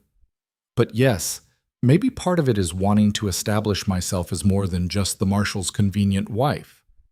The school needs a teacher. I need a purpose. It works for everyone. Just don't burn yourself out trying to prove something to people who've already accepted you." "Have they accepted me?" "More than you think. You're not the outsider anymore, Clara. You're one of us now, whether you feel like it or not." Clara wanted to believe that, wanted to trust that she'd actually found a place here, that this wasn't just another temporary solution to a permanent problem. But trust was hard when you'd learned that everything could collapse without warning. The schoolhouse opened on a cold morning in late November. 15 children showed up that first day, ranging from 6 to 14, with varying levels of education and enthusiasm. Clara stood at the front of the room, looking at their faces, skeptical, curious, bored, hopeful, and felt terror wash over her. What was she doing? She wasn't a teacher. She didn't know how to manage a classroom or develop a curriculum or handle discipline. But she was here, and they were here, and someone had to start. "Good morning," she said, forcing confidence into her voice. "My name is Mrs. Hale, and I'll be your teacher. I'm new to this, so we're going to learn together. But I promise you this, if you show up and try, I'll make sure you leave here knowing more than when you arrived." One of the older boys, she thought his name was Jack, raised his hand. "What if we don't want to learn?" "Then you'll sit quietly while others do, but you'll still show up because your parents are making you, so you might as well get something out of it." He grinned, surprised by her directness. "Fair enough." They started with assessment. Clara needed to know what each child already knew before she could teach them anything new. It was messy and chaotic and nothing like she'd imagined, but by the end of the day she had a rough idea of where everyone stood. Most of them could read at a basic level. Their mathematics was shakier. Their history and geography were almost non-existent, but they were smart, resilient, and more eager to learn than they'd initially let on. Clara walked home that evening exhausted and exhilarated in equal measure. Ethan was at the office when she arrived, working on paperwork by lamplight. He looked up when she came in, and something in his expression softened. "How was it?" "Terrifying, wonderful, completely overwhelming." Clara collapsed into a chair. "I have no idea what I'm doing, but the children don't seem to know that yet." "You'll figure it out. You always do." He set aside his papers. "There's stew on the stove. Martha brought it by earlier." They ate together in comfortable silence, and Clara found herself watching him across the table. He looked tired. He always looked tired, but there was something different about him tonight, something less guarded. "Can I ask you something?" she said. "You can ask. I might not answer." "Why did you really send for a wife? And don't say it was just for appearance's sake." "I'm starting to think there's more to it than that." Ethan was quiet for a long moment, studying his bowl like it held answers. Finally, "I was married before. Did I mention that?" Claire's breath caught. No. Her name was Elizabeth. We met in Wyoming, married young. Too young, probably. His voice was flat, carefully emotionless. She died in childbirth. The baby, too. That was 4 years ago. I'm so sorry. Don't be. It was a long time ago. But his hands tightened on his spoon. After she died, I left Wyoming. Couldn't stay in a place that reminded me of her. Ended up here. Took the marshal job because it was something to do. Something that didn't require feeling anything. Clara wanted to reach across the table, touch his hand, offer comfort, but she sensed that would be unwelcome, so she just listened. I told myself I was fine alone, that I didn't need anyone, didn't want anyone, but the town kept asking questions. Why wasn't I courting anyone? When was I going to settle down properly? It got old. He finally looked up, met her eyes. So I sent for a wife. Someone who'd understand it was practical, not romantic. Someone who wouldn't expect me to fall in love again because I can't. That part of me died with Elizabeth. The words should have hurt, should have felt like rejection. Instead, Clara just felt sad for him, for the way he'd locked himself away from anything that might risk pain. Thank you for telling me, she said quietly. I'm telling you so you understand. This marriage, it can be partnership, friendship even, but it won't be love. I can't give you that. I'm not asking for it. Aren't you? His gaze was sharp. You're young, Clara. You deserve more than a man who's already used up his capacity for feeling. I'm 26. I'm not some starry-eyed girl dreaming of romance. Clara set down her spoon. I came here for survival, remember? For escape. Everything else is just bonus. Right. He didn't look convinced. I just wanted to be clear. You've been clear, and I'm still here, aren't I? They finished eating in silence that felt heavier than before, weighted with truths neither of them quite knew what to do with. That night, lying in bed, Clara thought about Elizabeth, the wife Ethan had loved and lost, the woman whose memory still held so much space in his heart that there was no room for anyone else. Clara should have been jealous, maybe, or resentful, but she just felt tired. Tired of complications, tired of wanting things she couldn't have, tired of trying to build a life on ground that never stopped shifting. Outside, the wind picked up. Another storm coming. There was always another storm. But Clara had weathered storms before. She'd weather this one too, even if it came from inside instead of out. Winter came down like a hammer in early December. Not the manageable cold Clara had experienced so far, but real winter. The kind that froze water in the basin overnight, that made breathing hurt, that turned the world into a landscape of white and gray where everything beyond 50 feet disappeared into nothing. The schoolhouse became a refuge. Clara kept the stove burning hot enough that the children could take off their coats without shivering, and she stretched lessons to keep them inside as long as possible. Some of them walked miles to get there, and she'd be damned if she sent them back out into the cold a minute sooner than necessary. On the worst days, when the wind screamed and the snow fell sideways, some children didn't come at all. Their parents kept them home, too worried about them freezing on the walk. Clara understood, but the empty seats still bothered her. Those were the children who needed school most, the ones from families barely hanging on, for whom education was the only possible path to something better. You can't save everyone, Ethan said one evening when she mentioned it. He was cleaning his gun at the table, the routine maintenance he performed every few days without fail. Some people won't be saved. I'm not trying to save anyone. I'm trying to teach them to read. Same thing, out here. Knowledge is survival. He held the barrel up to the lamplight, checking for imperfections. But you're wearing yourself out worrying about the ones who don't show up. Focus on the ones who do. That's a very practical attitude. It's the only attitude that works. He reassembled the gun with practiced efficiency. You care too much. It'll break you eventually. Clara set down the lesson plan she'd been working on. Did caring too much break you? Is that why you've locked yourself away from feeling anything? The words came out sharper than she'd intended. Ethan's hand stilled on the gun. I'm not locked away from feeling. I just know better than to waste energy on things I can't control. That's exactly what being locked away means. You've decided that caring leads to pain, so you've stopped caring. That's not strength, Ethan. That's just fear. And you'd know all about fear, wouldn't you? His voice went cold. Running from Philadelphia, from debts, and a man who wanted to own you. At least I faced my pain. I didn't run halfway across the country to escape it. The silence that followed was sharp enough to cut. Clara felt her cheeks flush, anger and hurt warring in her chest. "You're right," she said finally. "I ran. I was terrified and alone, and I ran. But at least I'm still trying to feel things. At least I haven't convinced myself that being numb is the same as being strong." Ethan stood abruptly, the chair scraping against the floor. "I'm going to check the perimeter. Don't wait up." He left, the door slamming behind him with enough force to rattle the windows. Clara sat alone in the sudden silence, staring at her lesson plans without seeing them.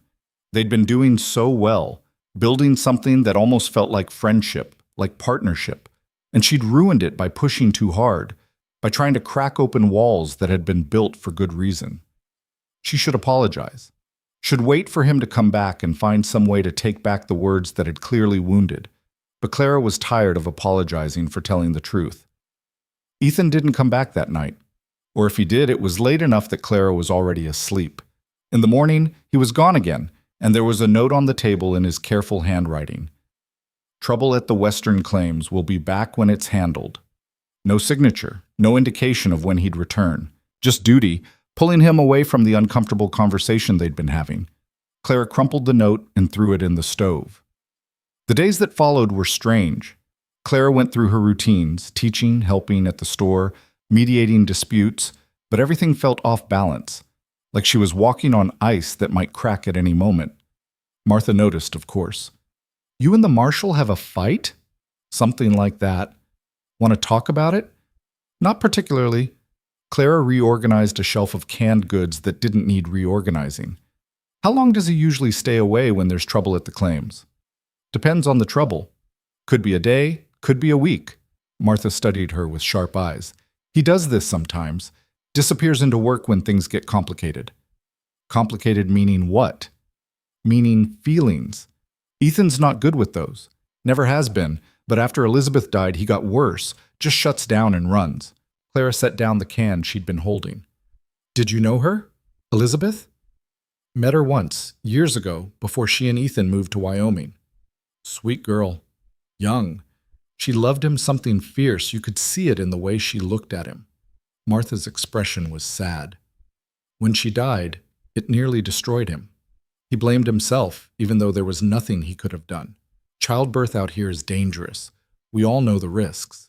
He told me about her, about how he can't love again." "And you believe him?"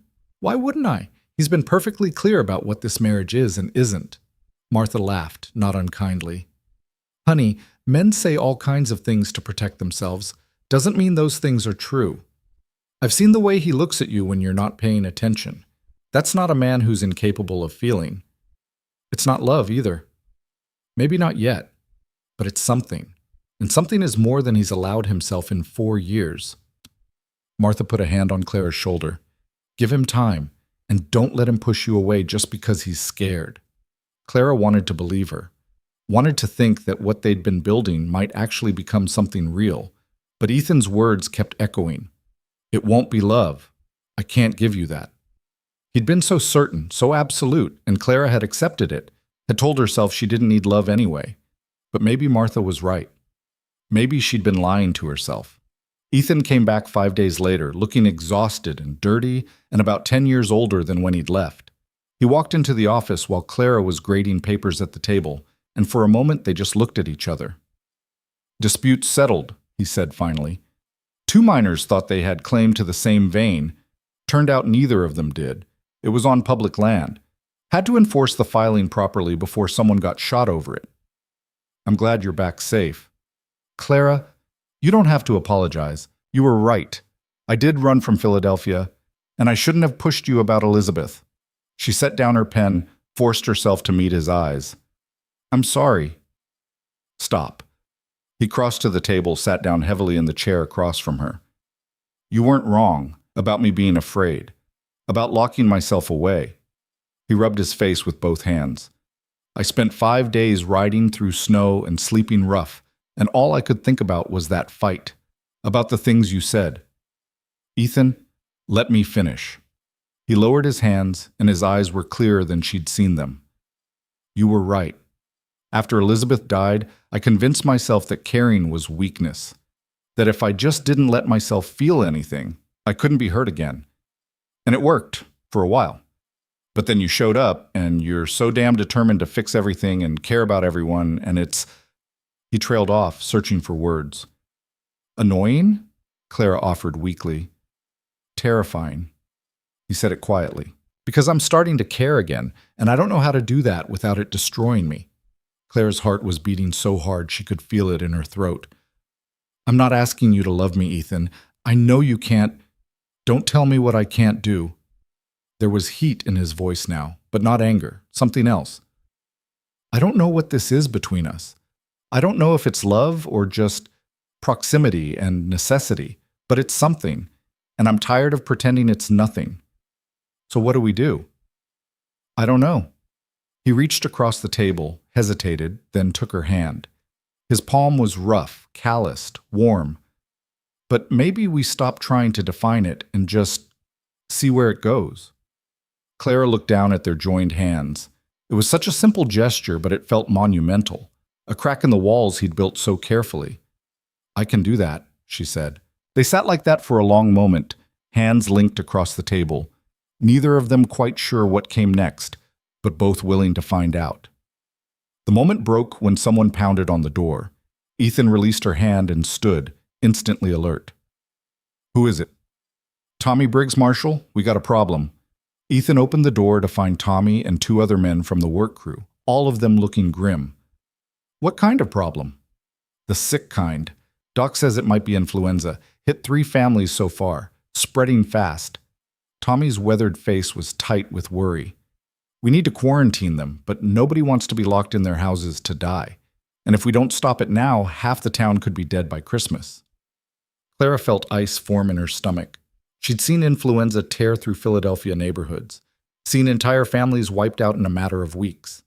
Out here, without proper medicine, without doctors, it would be even worse. Who's sick? Ethan was already reaching for his coat. The Pratts, the Olsons, and Sarah Walker's family. Her husband and 2 of their kids are down hard. Sarah herself is still standing, but barely. Clara was on her feet before she could think. I'm coming with you. No, if it's influenza, you could catch it. I could catch it at the store, or at school, or walking down the street. It's probably already all through town. She grabbed Martha's loaned coat. You need help organizing care. I can do that. Ethan looked like he wanted to argue, but Tommy cut in. She's right, Marshal. We need all the help we can get. Doc's overwhelmed already. Fine, but you stay away from the sickest patients. Understood? Understood. The Walker house was small and cold despite the fire burning in the hearth. Sarah sat in a chair by the bed where her husband lay, her face gray with exhaustion and fear. One child, a girl of maybe 8, lay in another bed, her breathing shallow and labored. The other sick child, a boy slightly older, was curled on a pallet on the floor. Sarah looked up when they entered, and Clara saw something in her expression shift. Not gratitude exactly, but acknowledgement. Came to see if we're dying proper? Sarah's voice was hoarse. Came to help, Clara said. Tell me what you need. A miracle would be nice. Sarah turned back to her husband, pressed a wet cloth to his forehead. Failing that, I need someone to watch Mary while I tend to John and the boy. She's scared and I can't comfort her while I'm trying to keep the others alive. Clara looked at the girl in the bed. Mary's eyes were closed, her face flushed with fever. She was breathing, but each breath seemed to take effort. I'll watch her, Clara said, and I'll help with the others too. Just tell me what to do. Sarah stared at her for a long moment. You don't have to do this. I wasn't kind to you before. I'm not doing it because you were kind.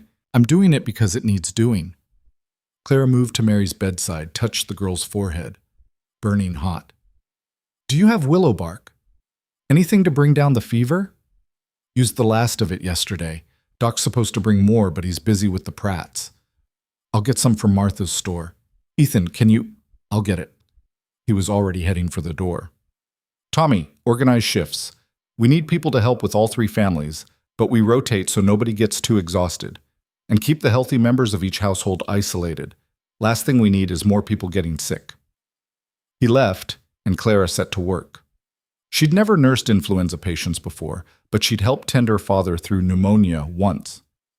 The principle was the same: keep them comfortable, keep the fever down, keep them hydrated, and pray. Though Clara had stopped praying after her father died. It hadn't helped then. Probably wouldn't help now. Mary stirred, her eyes opening briefly. "Mama?"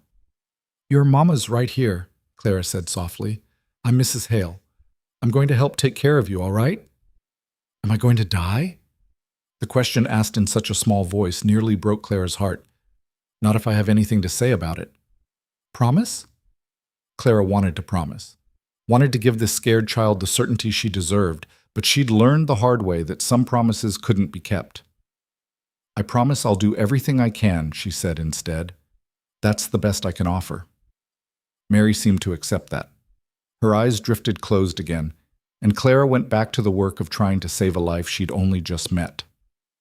The next week blurred into an endless cycle of fever and fear. Clara moved between the three affected families, helping where she could, learning to read the subtle signs that distinguish dangerous illness from survivable misery. She slept in snatches at the marshal's office, woke to Ethan shaking her shoulder gently, telling her it was time to go back. He worked just as hard, organizing the care, making sure supplies were distributed fairly, enforcing the quarantine when people tried to break it. More families got sick, the disease spreading despite their best efforts, but the organized response kept it from becoming the catastrophe it could have been. Sarah Walker's husband pulled through, so did the boy, but Mary got worse. Clara sat with her on the 8th night, sponging her forehead with cool water while Sarah slept in the chair, too exhausted to keep fighting. Mary's breathing had taken on a rattling quality that Clara recognized from her father's final days. "Mrs. Hale?" Mary's voice was barely a whisper. "I'm here, sweetheart. I'm tired." "I know, but you need to keep fighting, all right? Your mama needs you to fight." "I am fighting, but it's hard." Mary's hand found Clara's, squeezed weakly. "Will you tell Mama I tried?" "You're going to tell her yourself." Clara blinked back tears. "You're going to get better and tell her all about how brave you were." "Maybe." Mary's eyes drifted closed. "But just in case."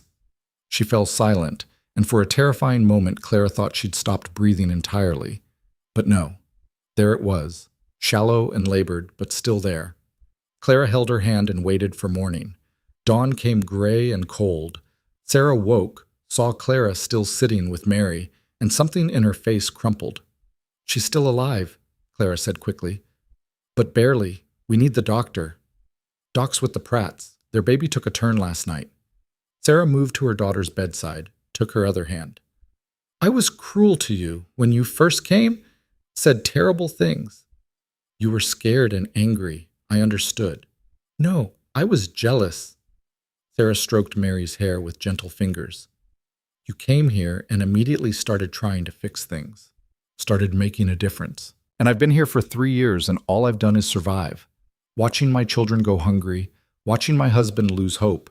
And then you show up and within weeks things are better. It made me feel useless." "You're not useless. You're keeping your family alive. That's everything."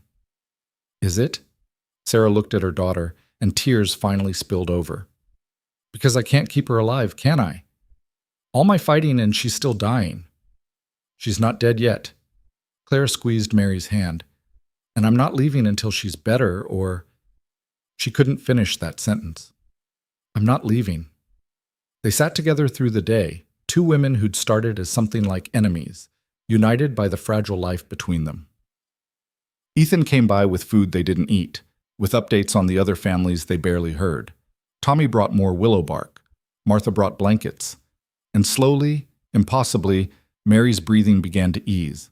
It wasn't sudden, wasn't dramatic. Just a gradual shift from labored to slightly less labored. Her fever broke late that afternoon, sweat soaking the sheets, but her skin cooling under Clara's hand. "She's gonna make it," Sarah whispered, like saying it too loud might jinx it. "Isn't she?" "I think so."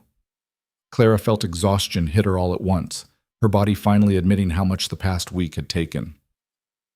"I think she's going to make it." Sarah started crying in earnest then, great heaving sobs of relief and fear and gratitude all mixed together. Claire put her arms around her, and Sarah didn't pull away, just cried on her shoulder while Mary slept, and the worst of the crisis passed. The influenza burned through town for another 10 days before finally releasing its grip. In the end, they lost 5 people, including the Pratt's baby and old Mr. Chen, who ran the laundry. It could have been worse. Should have been worse, by all rights. But the coordinated response, the quarantine, the organized care, it had saved lives. Claire knew that. Everyone knew that. The town held a memorial service for the dead once the threat had passed. Reverend Thompson spoke about loss and resilience and community. Claire stood next to Ethan, exhausted to her bones, and watched as people she'd grown to know were lowered into frozen ground. Afterward, Sarah approached her. Mary was with her, still weak but walking, her hand tight in her mother's.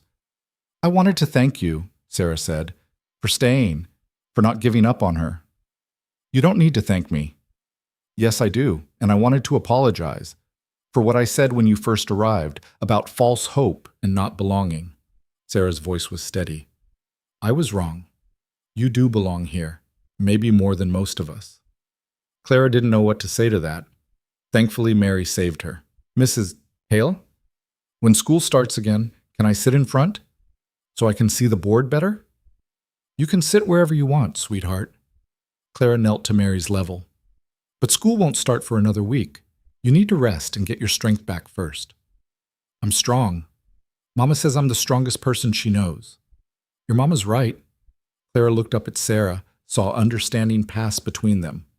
But even strong people need to rest sometimes. After they left, Ethan moved to stand beside Clara. They watched the crowd disperse, people returning to their lives, to the work of surviving another day. "You did good," he said quietly. "We lost 5 people. We saved dozens more. Don't diminish that." He turned to face her.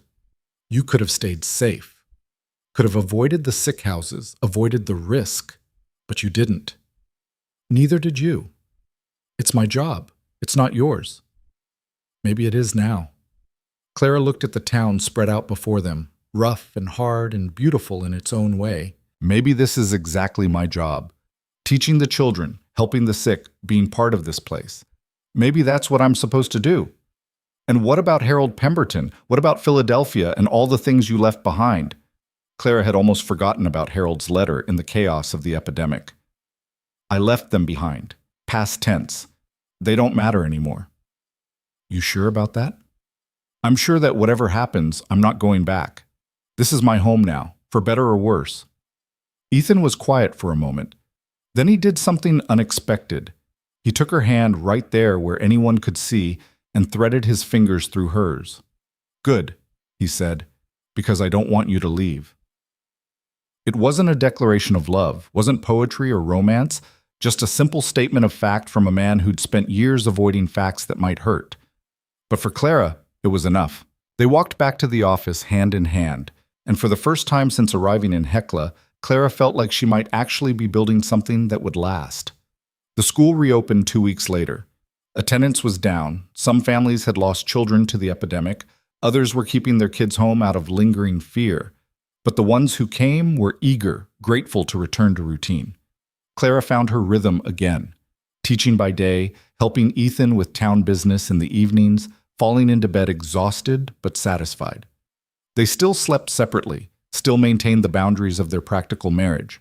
But something had shifted between them during the epidemic. A recognition of partnership that went deeper than convenience.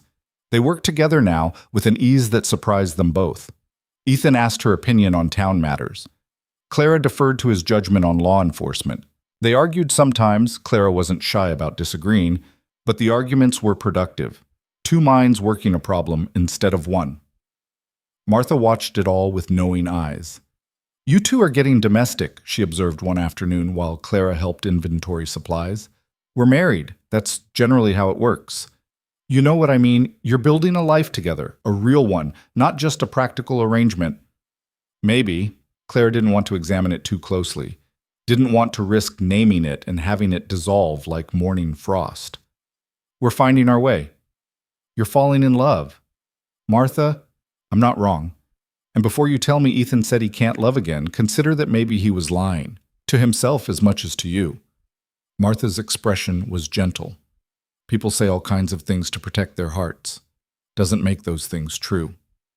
Clara wanted to argue, wanted to insist that what she and Ethan had was exactly what they'd agreed to: partnership, friendship, mutual survival. Nothing more complicated than that. But late at night, when she lay in her small room and heard him moving around below, she'd started wondering, started hoping. And hope, as she'd learned, was a dangerous thing. Christmas came with fresh snow and a community gathering at the church. Someone had managed to find a pine tree, and the children decorated it with paper chains and strings of berries. Reverend Thompson led carols. Martha and several other women had prepared food, not abundant, but enough. Clara stood with Ethan at the edge of the gathering, watching the children play. Mary Walker was among them, laughing and healthy, a miracle in human form. "You thinking about next year?" Ethan asked. "Next year?" "Whether you'll still be here. Whether this place will still feel like home." Clara looked at him, surprised. "Where else would I be?" "I don't know. You could go anywhere, back east, Denver, San Francisco. You're not trapped here, Clara. You chose this, but you can unchoose it if you want." "Is that what you want? For me to leave?" "No." He said it immediately, certainly. "But I want you to stay because you want to, not because you think you have no other options." Clara thought about Philadelphia, about the life she'd left behind, the debts and the pressure, and Harold Pemberton's polite threats. That world felt impossibly distant now, like it had happened to someone else. "I'm staying because I want to," she said. "Because this town needs a teacher, and those children deserve an education. Because Martha needs help at the store, and Sarah Walker has become something like a friend. Because there's work here that matters." She paused. "And because you're here, and I'm not ready to leave that yet." Ethan's expression did something complicated. Relief and fear, and something softer all at once. "Clara, you don't have to say anything. I know what this marriage is. I'm not asking for more than you can give." She made herself smile. "I'm just saying that I'm choosing to stay, whatever that means." He looked at her for a long moment, and Clara wondered what he saw. Probably still the city woman who'd stumbled off a stagecoach 2 months ago. Probably still someone he wasn't quite sure how to categorize. But maybe, just maybe, something more. "Dance with me," he said suddenly. "What?" "There's music. People are dancing. Dance with me." Clara looked at the gathering. He was right. Someone had brought a fiddle, and couples were moving in the space that had been cleared near the tree. It wasn't fancy, just simple steps in time with simple music. "I don't know the steps." "Neither do I. We'll figure it out." He offered his hand. Clara took it. And they joined the other couples, moving through steps they half remembered or invented, laughing when they got it wrong, finding a rhythm that was theirs alone. It wasn't love, Clara told herself. Not yet. Maybe not ever. But it was something. And for now, that was enough. The music ended too soon, and they stood there in the middle of the church hall with their hands still linked, both suddenly aware that something had changed between one moment and the next. Not love, Clara kept telling herself, but the lie was getting harder to maintain. "I should check on the perimeter," Ethan said, though his eyes said he didn't want to leave. "It's Christmas. Can't someone else do it?" Marshall doesn't get days off. But he squeezed her hand once before letting go. "Save me some of whatever Martha's cooking. Smells like she actually found butter somewhere." He left, and Clara watched him go with a feeling in her chest that was becoming dangerously familiar. She turned back to the gathering, caught Martha watching her with that knowing look. "Don't say it," Clara warned. "Didn't say anything." Martha's smile was infuriating. "But if I were going to say something, it would be that you two look at each other the way Samuel and I did before we figured out we were already in love." "We're not." "Keep telling yourself that, honey. Maybe eventually you'll believe it." The rest of Christmas passed in a blur of food and music and children's laughter. Clara threw herself into the celebration, helping serve, cleaning up, anything to avoid thinking too hard about the way her heart had jumped when Ethan asked her to dance. It was dark when she finally made it back to the office. Ethan was already there, sitting at the table with a cup of coffee and the tired expression of a man who'd been patrolling in the cold for hours. "Everything quiet?" Clara asked, hanging up her coat. "Quiet as it gets." A few drunks at the saloon, but nothing serious. He pushed the other chair out with his foot. Sit. You've been on your feet all day. Clara sat, grateful despite herself. Her feet ached and her back was protesting the hours of standing. Did you eat? Martha caught me on my rounds, forced a plate on me. He took a sip of coffee. She also told me I was an idiot if I didn't realize what I had. Martha needs to mind her own business. Probably, but she's not wrong. Ethan set down his cup, met Clara's eyes directly. I've been thinking about what you said earlier, about staying because you want to, not because you have to. Clara's heart started beating faster. And I realized I've been doing the same thing, telling myself this was practical, convenient, that I was just fulfilling a duty to the town. He paused, seemed to struggle with the words, but that stopped being true somewhere along the way, maybe around the time you faced down Walker in the general store, or when you volunteered to nurse influenza patients. Or maybe it was earlier, that first day when you stood in the snow looking half frozen and still refused to back down. Ethan, let me finish. His voice was rough. I told you I couldn't love again. That Elizabeth took that part of me when she died, and I believed it. I really did. But Clara, I don't think that's true anymore. I think I've been lying to both of us because it was easier than admitting I was terrified. Clara couldn't breathe, couldn't move. Could only sit there while the man who'd promised her nothing but partnership rewrote all the rules they'd carefully established.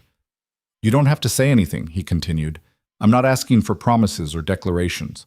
I just needed you to know that this, us, it's not practical anymore. Not for me. And if that changes things, if you need to leave or renegotiate or... Clara stood up, crossed to where he sat, and kissed him. It wasn't graceful. She almost missed his mouth entirely, caught him mid-sentence with his eyes wide in surprise. But then his hands came up to cup her face, and he was kissing her back, and nothing about it was practical or convenient or anything other than the terrifying, wonderful feeling of falling. When they finally broke apart, both breathing hard, Ethan rested his forehead against hers. So I'm guessing that means you're staying? Clara laughed, shaky and breathless. I'm staying. You're stuck with me. Good. He kissed her again, softer this time. Because I don't know how to do this, Clara. I don't know how to love someone without being afraid I'll lose them. But I want to try. Then we'll try together and probably mess it up spectacularly. Probably. His smile was real, reaching his eyes in a way she'd never seen before. But at least we'll mess it up together. They stayed like that for a long moment, holding each other in the lamplight while the town settled into sleep around them. Eventually, Clara pulled back enough to look at him properly. So what happens now? Now?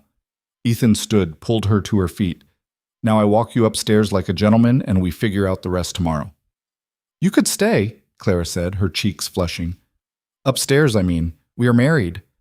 I could, but we've been doing this backward from the start. Maybe we should try doing something in the right order for once. He brushed a strand of hair from her face. Court you properly. Take you to dinner. Well, whatever passes for dinner out here. Let you decide if you actually want this or if it's just the Christmas spirit talking. I don't need courting. I've already decided. Humor me. I want to do this right. You deserve that much. Clara wanted to argue, wanted to point out that they were already married, already living together, that courting at this point was ridiculous. But the sincerity in his eyes stopped her.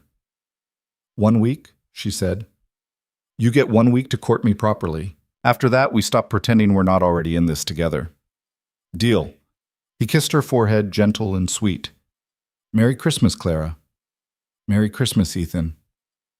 That night, lying in her bed alone, Clara stared at the ceiling and tried to process what had just happened. She'd come here expecting nothing.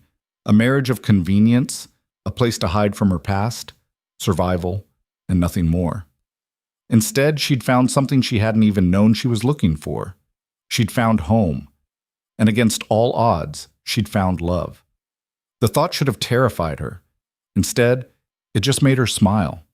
The week that followed was strange and wonderful in equal measure. Ethan took courting seriously, approaching it with the same focused intensity he brought to everything else. He brought Clara coffee in the morning before she went to teach, appeared at the schoolhouse door to walk her home, sat with her in the evenings, and actually talked about his past, about Elizabeth, and the guilt he'd carried, about his fears and hopes. "I was a terrible husband the first time," he admitted one evening.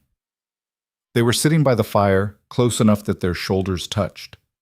"I was young and stupid and thought love was enough. Didn't understand that marriage takes work, takes communication. Elizabeth deserved better than I gave her." "I'm sure that's not true." "It is. I was gone more than I was home, always chasing the next duty. And when she got pregnant, I was excited but also terrified. Didn't know how to be a father, didn't know how to balance family and work." His voice went quiet. "And then she died, and I never got the chance to figure it out. Never got to apologize for all the ways I failed her." "You didn't fail her. You were young and learning, and that's not the same thing." "Maybe. But it's why I'm trying to do better this time. With you." He turned to face her. "I don't want to make the same mistakes. Don't want to take you for granted or assume you'll always be here. I want to actually build something with you. Together." Clara felt her throat tighten. "You're already doing better than you think." "Am I?" He touched her face, gentle. "Because sometimes I look at you and I can't believe you're real. Can't believe you chose to stay when you could have had so many easier options. This town needs me. The children need a teacher. I need you, Tsep," he interrupted. "Not as a teacher or a nurse or someone to make me look stable. I need you." "Clara, the woman who argues with me about jurisdiction and tells me when I'm being an idiot and somehow convinced an entire town that reform was possible. I need you specifically, not just the role you fill." It was the most words she'd ever heard him string together at once, the most honest he'd ever been. Clara kissed him because she didn't know what else to do with the feeling expanding in her chest. They were still kissing when someone pounded on the door. Ethan pulled away with a muttered curse. This better be an actual emergency. It was Tommy Briggs, and his face was grim. "Marshal, you need to come to the saloon. There's a man asking for your wife. Says he's from Philadelphia and he's not leaving until he talks to her." Clara's blood turned to ice. "What does he look like?" "Fancy. Eastern clothes, clean-shaven. Looks like he's never done a day's hard work in his life." Tommy's expression was apologetic. "Says his name is Harold Pemberton." The bottom dropped out of Clara's world. She'd known, somewhere deep down, that Harold wouldn't give up easily. But she'd hoped that distance and her marriage would be enough to keep him at bay. Apparently not. "Stay here," Ethan said, already reaching for his gun. "No. If he wants to talk to me, I'll talk to him." Clara stood, forcing her legs to be steady. "But you're coming with me." "Damn right I am." The saloon was crowded for a weeknight, but everyone went quiet when Clara walked in with Ethan and Tommy. Harold stood near the bar, exactly as Tommy had described. Expensive suit, polished shoes, looking completely out of place among the rough men and rougher furniture. His face lit up when he saw her. "Clara, finally. I've been searching for you for weeks." "What are you doing here, Harold?" "Saving you, of course." He moved toward her, but Ethan stepped between them. Harold looked at him with barely concealed disdain. "And you must be the marshal." "I'm Harold Pemberton, Clara's fiancé." "Former business associate," Clara corrected coldly. "And I'm not your anything. What do you want?" "To bring you home. To settle this unfortunate misunderstanding." Harold's voice was smooth, reasonable. The same voice he'd used to corner her in her father's study, to make his unwanted proposition sound like a favor. "Your father's debts are considerable, Clara. Running away didn't make them disappear." "I didn't run away. I got married and moved. There's a difference." "Is there? Because from where I'm standing, you fled to the wilderness and married the first man willing to take you in. That's not exactly a sign of sound judgment." Harold's smile didn't reach his eyes. "But I'm willing to forgive it. Come back to Philadelphia with me, and we can make this right. The debts, the scandal, all of it. I'm not going anywhere with you." Clara stepped forward, putting herself between Ethan and Harold. "I don't owe you anything. My father's debts died with him." "Actually, they didn't. Pennsylvania law is quite clear on inheritance of debt. As his only heir, I inherited nothing. The creditors took everything of value. What's left is yours to fight over, not mine." Harold's expression hardened. "You're being unreasonable. I've come all this way to offer you a solution, and you're refusing out of what? Pride? Stubbornness?" I'm refusing because I don't want you. I never wanted you. You took advantage of my father's desperation and my grief to try to force me into a marriage I didn't want. That's not nobility, Harold. That's predation." The saloon had gone completely silent. Every eye was on them, watching the drama unfold. Harold seemed to realize they had an audience, and his face flushed. "Be careful what accusations you make, Clara. I have documentation proving your father's debts, proving that he may have engaged in fraudulent practices to hide the extent of his losses. If this goes to court, then it goes to court." Ethan's voice was hard. "But you'll do it without harassing my wife. She's made her position clear. Time for you to leave." "I'm not leaving without her. I've invested too much in this situation to walk away empty-handed." "You don't have a choice." Ethan's hand moved to his gun, not drawing but making his position clear. "You can leave on the next stagecoach, or you can leave in a pine box. Those are your options." Harold's eyes narrowed. "Are you threatening me, Marshal?" "I'm informing you of the law. In Montana Territory, harassment is taken seriously. So is making false accusations. Now, I'm willing to believe you came here with good intentions, however misguided.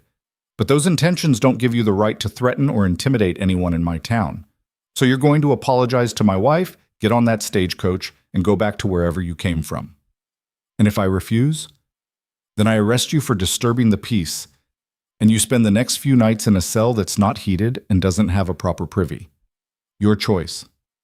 The two men stared at each other, and Clara could feel the tension ratcheting higher. Harold wasn't used to being challenged, wasn't used to people saying no to him. But Ethan was immovable, his expression making it clear he'd follow through on every word. Finally, Harold stepped back. "This isn't over, Clara. The debts are real, and they will be collected. Running to this frozen wasteland doesn't change that." "Maybe not, but I'd rather face debt collectors than you." Clara's voice was steady. "Go home, Harold. There's nothing for you here." He looked at her for a long moment, something ugly flickering in his eyes. Then he turned and walked out, the door slamming behind him. The silence in the saloon lasted exactly 3 seconds before everyone started talking at once. Clara felt her knees go weak, and Ethan caught her elbow. "You all right?" "I'm fine. Just, that was harder than I expected." "You did well. Stood your ground." He guided her toward the door. "Come on. Let's get you home."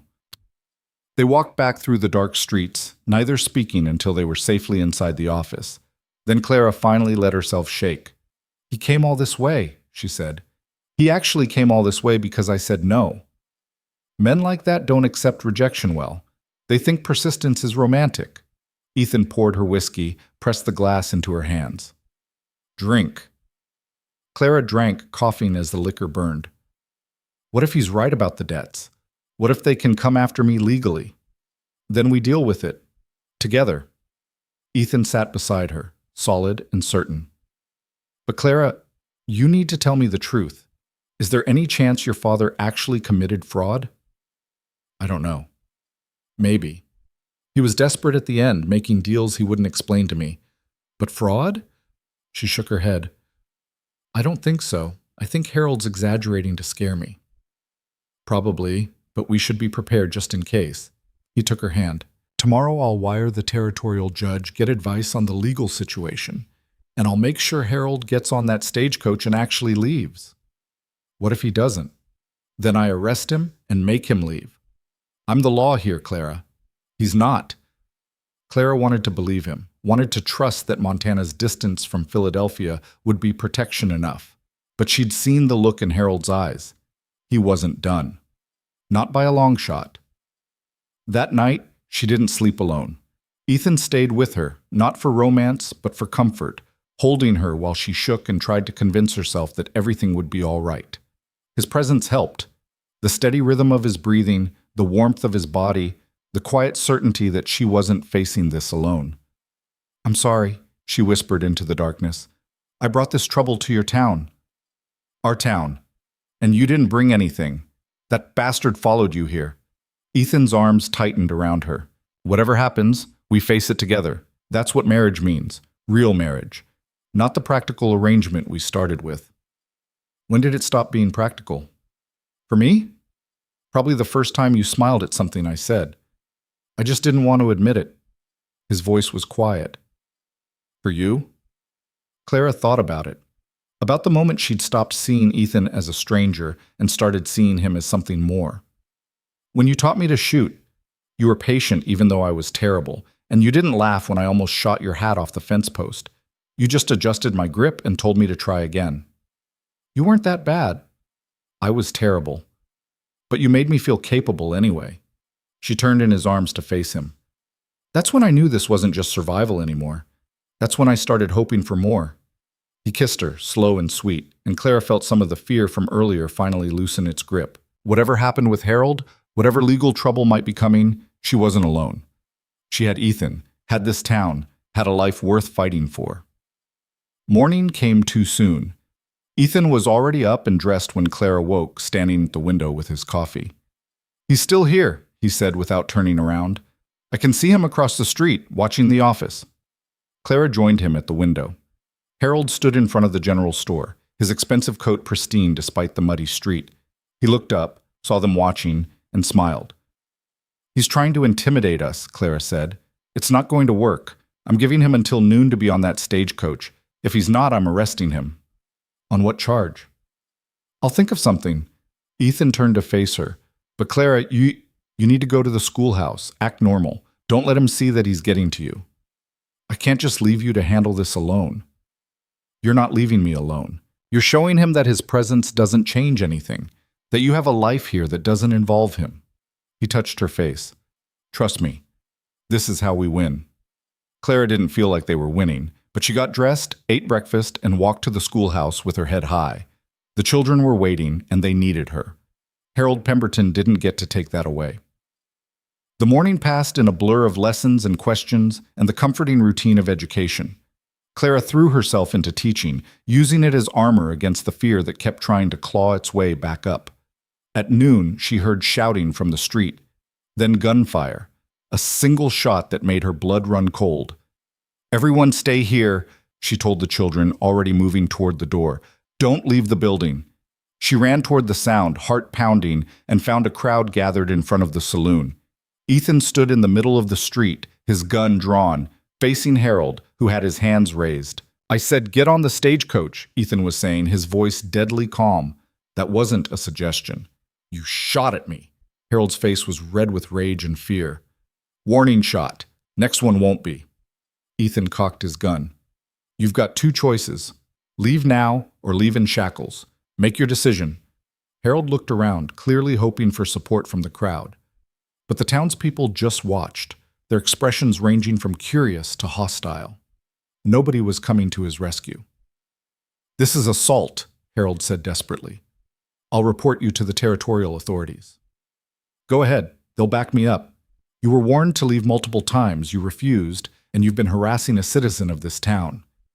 That's enough for arrest in any jurisdiction." Ethan took a step forward. "Now move." Harold looked past him, found Clara in the crowd. "Is this what you want? To stay in this primitive place with these violent people? You could come home, Clara, have a real life again." "This is my real life," Clara said clearly, "and these are my people. Go home, Harold. There's nothing here for you." Something in his face crumpled. Not sadness, more like the rage of a child denied a toy. "You'll regret this.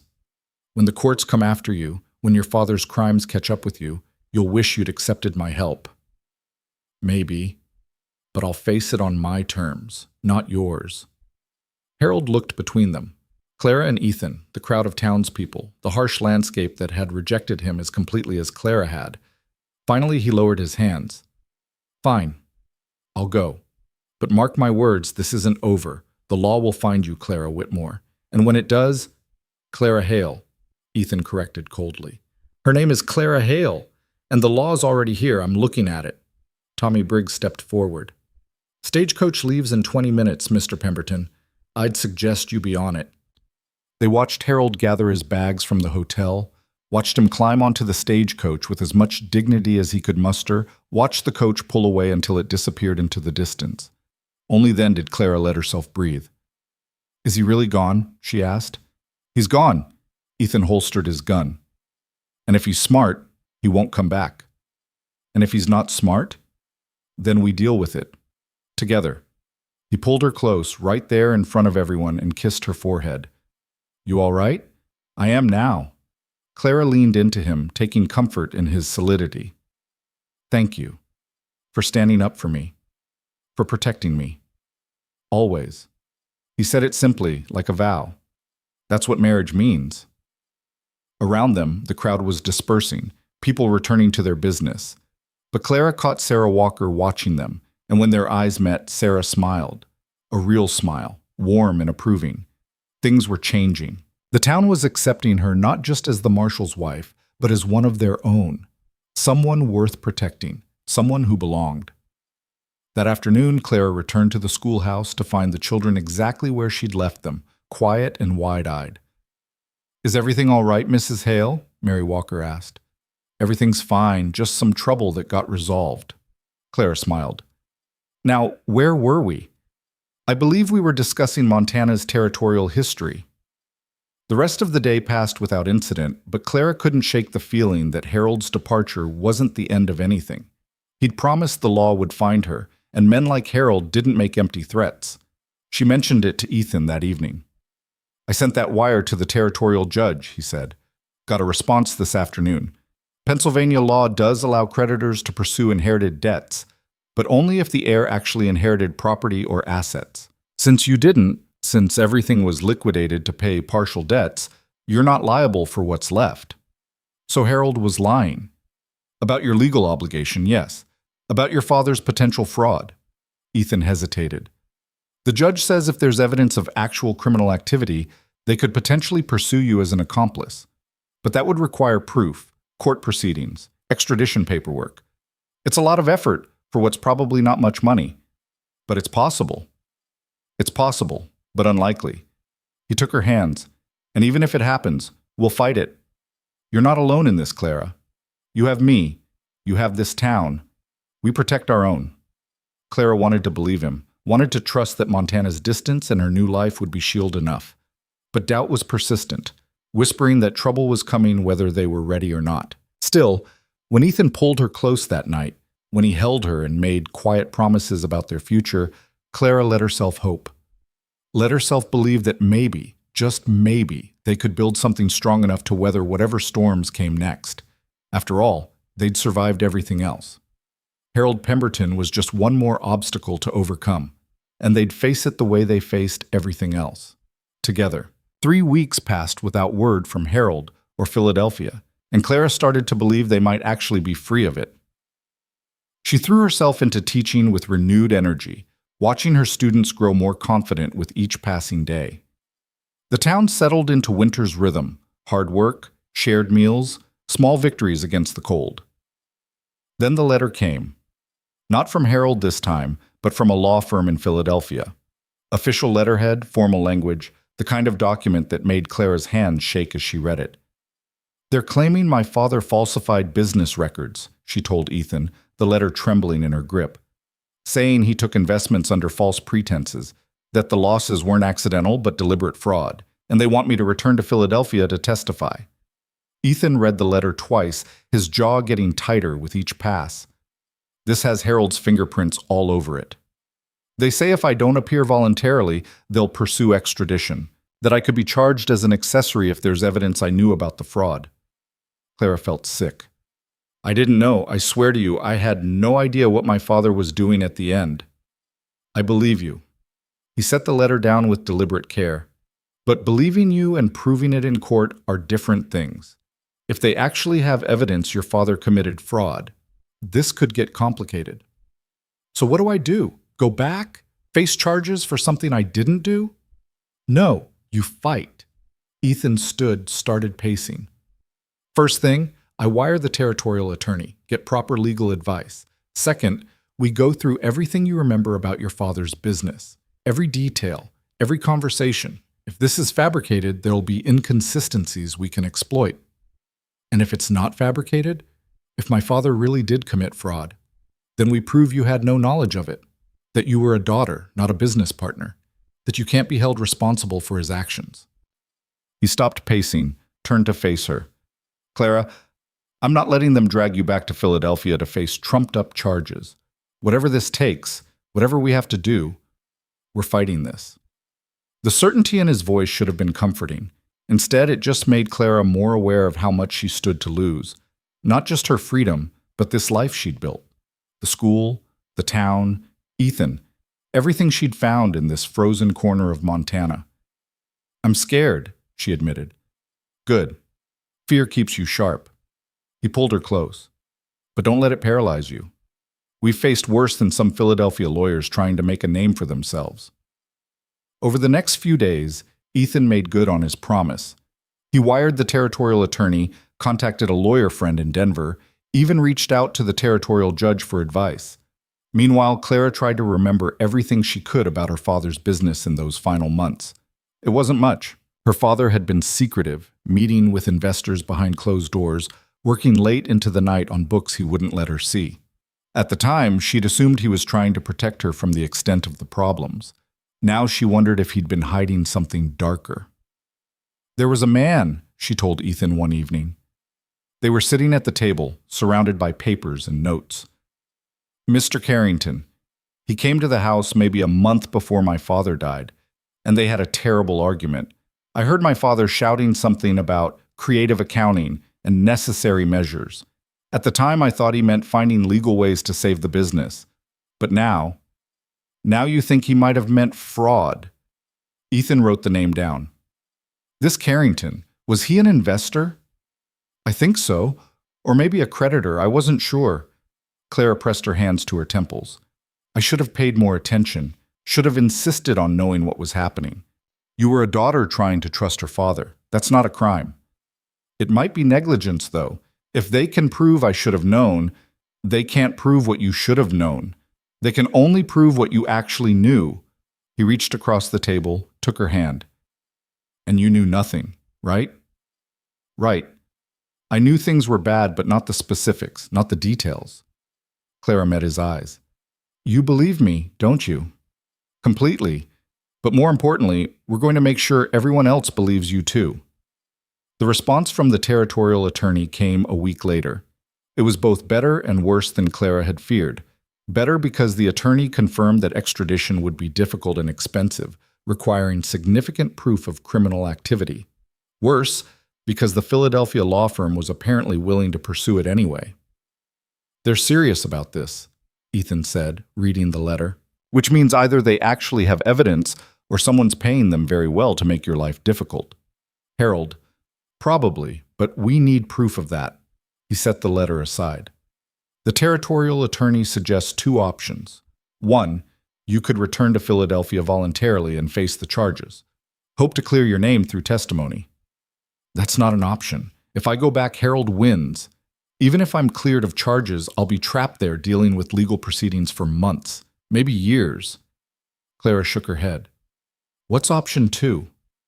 "Fight the extradition. Force them to prove their case before you go anywhere. It's slower, more expensive, but it keeps you here." Ethan paused. "There's also a third option the attorney didn't mention." "What?" "We find proof that Harold's behind this, that he's using the legal system to harass you because you refused his proposal. If we can prove that, the case falls apart." Clara thought about it. How would we even begin to prove that? By being smarter than he is? Ethan stood, grabbed his coat. "I'm going to wire some contacts back east. People who might know Harold, might know his business practices. If he's done this before, used legal threats to manipulate women, there'll be a trail. And if there's not, then we try something else. We keep trying until we find a way." He kissed her forehead. "Stay here. Stay safe. I'll be back by evening." After he left, Clara sat alone with the weight of uncertainty pressing down on her. She'd thought leaving Philadelphia meant leaving all of this behind. The corruption, the manipulation, the feeling of being trapped by circumstances she couldn't control. Instead, it had followed her here, threatening to destroy everything she'd built. A knock at the door startled her from her thoughts. She opened it to find Sarah Walker, holding a basket covered with cloth. "Brought you some bread," Sarah said. "Martha mentioned you and the marshal have been working through meals. Figured you could use something decent to eat." "Thank you." Clara took the basket, surprised by the gesture.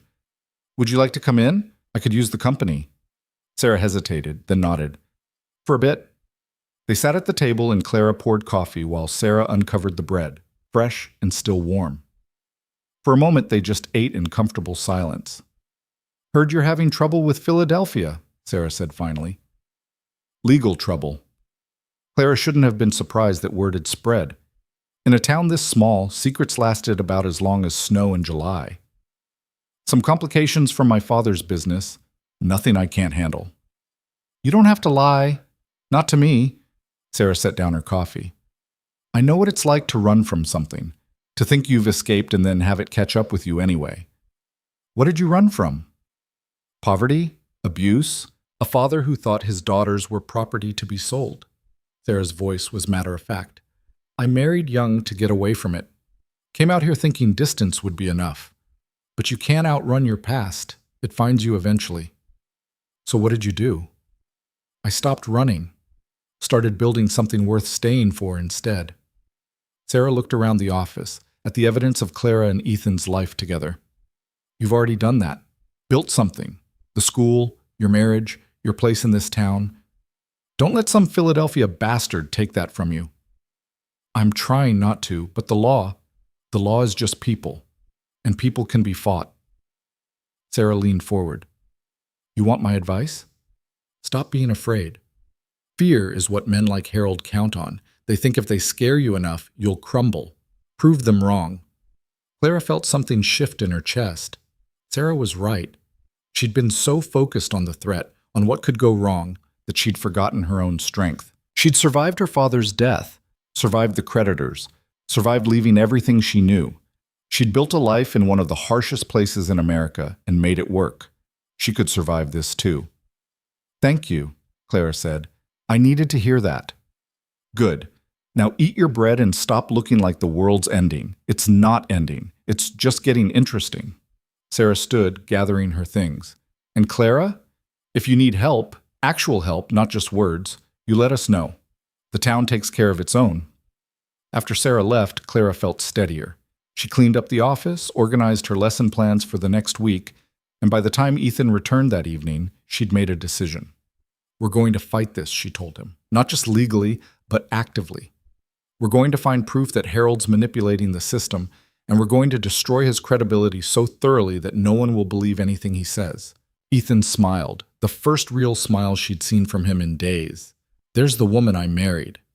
Did you get any information from your contacts?" "Some. Harold Pemberton is known in Philadelphia business circles, and not in a good way. He's been accused of unethical practices before, nothing proven, but enough smoke to suggest fire. And there's a rumor he was involved in a similar situation 3 years ago. A widow whose husband owed him money. He offered to forgive the debt in exchange for marriage, and when she refused, he tried to have her charged with fraud." "What happened?" "The charges were dropped when evidence surfaced that Harold had falsified the documentation. He was censured by the business community but avoided legal trouble." Ethan pulled out his notes.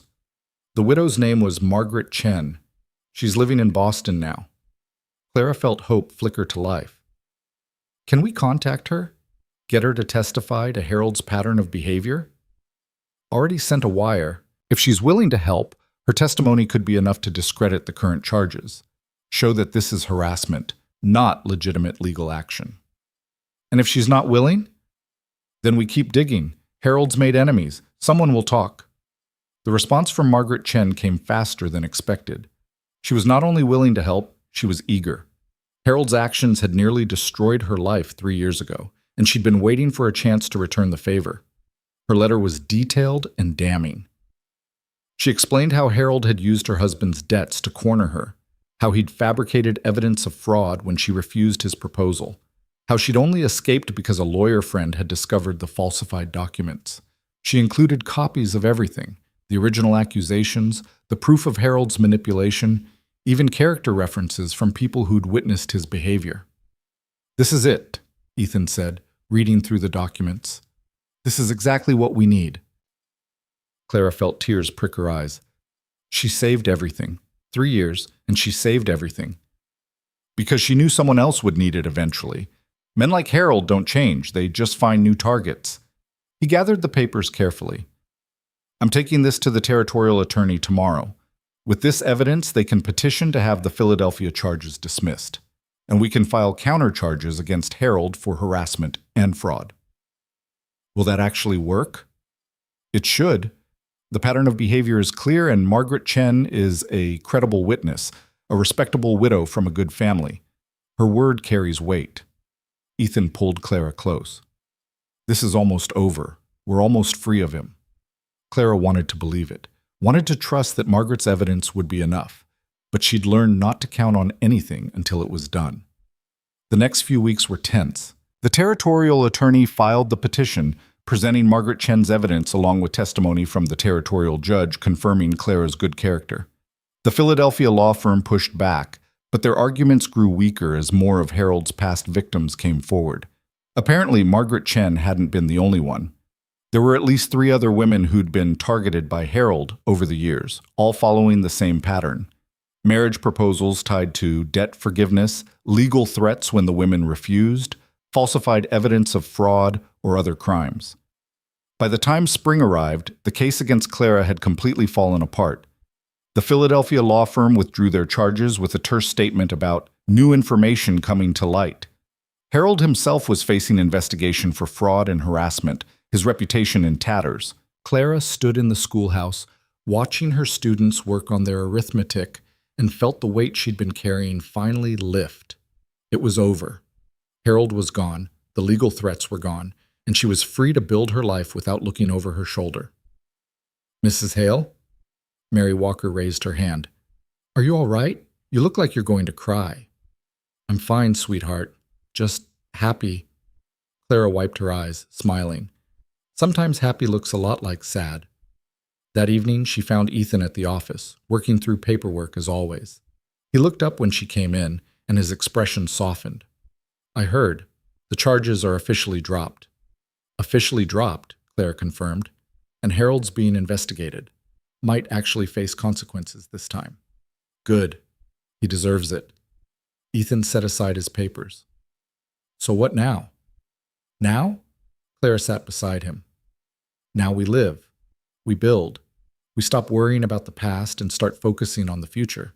"Any particular future you have in mind?" Clara thought about it. About the school that needed expanding, the town that needed more infrastructure, the life she and Ethan were building together. "I want to make this place better, really better, not just surviving, but thriving. I want the school to be something special, want the children here to have real opportunities, and I want—" She paused, feeling heat rise to her cheeks. "I want a family, eventually, when we're ready." Ethan went very still. "A family. I know it's complicated. After Elizabeth and the baby, if you don't want—" "I do want," he said it firmly. "I'm terrified of it, but I want it. Want everything with you, Clara. The school, the town, a family, all of it." He took her hands. "You've given me back something I thought I'd lost forever. Hope. The ability to look forward instead of just surviving each day. I'm not letting that go." Clara kissed him, pouring 4 months of fear and love and determination into it. When they finally broke apart, both breathing hard, she rested her forehead against his. "So we're really doing this? Building a life together? All the messy, complicated, wonderful parts of it? We're really doing this." He smiled, that rare, genuine smile that transformed his whole face. "Though I should warn you, I'm terrible at the domestic stuff. Can't cook worth a damn, always forget to check if we need supplies.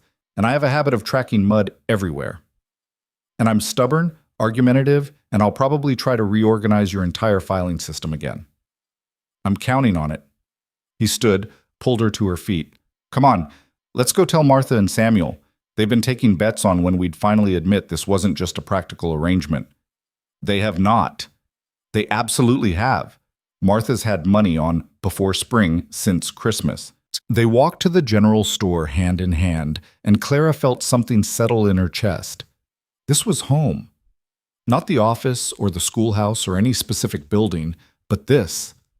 Walking through the muddy streets with Ethan, being part of a community that had accepted her, building something that mattered. Martha took one look at them and whooped. "Samuel, pay up! I told you they'd figure it out before the thaw." "You bet on us?" Clara asked, torn between amusement and exasperation. Honey, the whole town's been betting on you two. You're not exactly subtle. Martha came around the counter to hug her.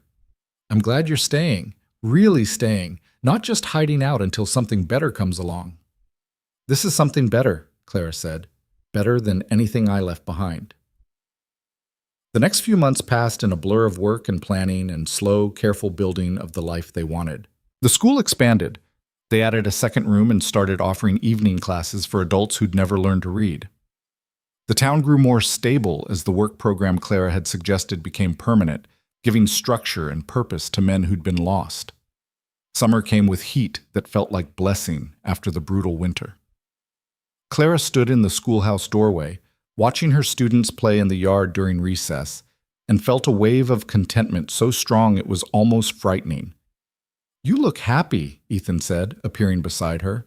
I am happy, terrifyingly happy. She leaned against him. I keep waiting for something to go wrong. Things will go wrong. That's life. But we'll handle it together. He paused. Speaking of together, I was thinking maybe it's time we moved out of the office, got a proper house. There's land available on the north edge of town near the new church. A house? Clara's heart jumped. You mean build one? Why not? We've got the resources, the labor, and if we're talking about eventually having a family, he trailed off, looking almost shy. We'll need more space than a room above the marshal's office. Clara threw her arms around him, laughing. Yes, absolutely yes. Let's build a house. They broke ground the following week. It wasn't a large house, there were 3 rooms and a kitchen with space to expand later, but it was theirs. Clara helped with the planning, drawing rough sketches of where she wanted windows for light, where the kitchen should be positioned, how the rooms should connect. The whole town pitched in. Tommy Briggs led the construction crew, bringing the same careful attention he'd given to the church and schoolhouse. Sarah Walker helped Clara plan the kitchen, offering practical advice about what worked best in Montana's climate. Even the children from school contributed, hauling water and organizing supplies. By fall, the house stood finished, simple but solid, with glass windows that caught the morning light and a stove that pumped out heat efficiently. Clara walked through it, touching the walls they'd built, the floors they'd sanded, the life they'd created from nothing but determination and hope. What do you think? Ethan asked from the doorway. I think it's perfect. Clara turned to face him. I think we built something real here. Not just a house, but a home. We did.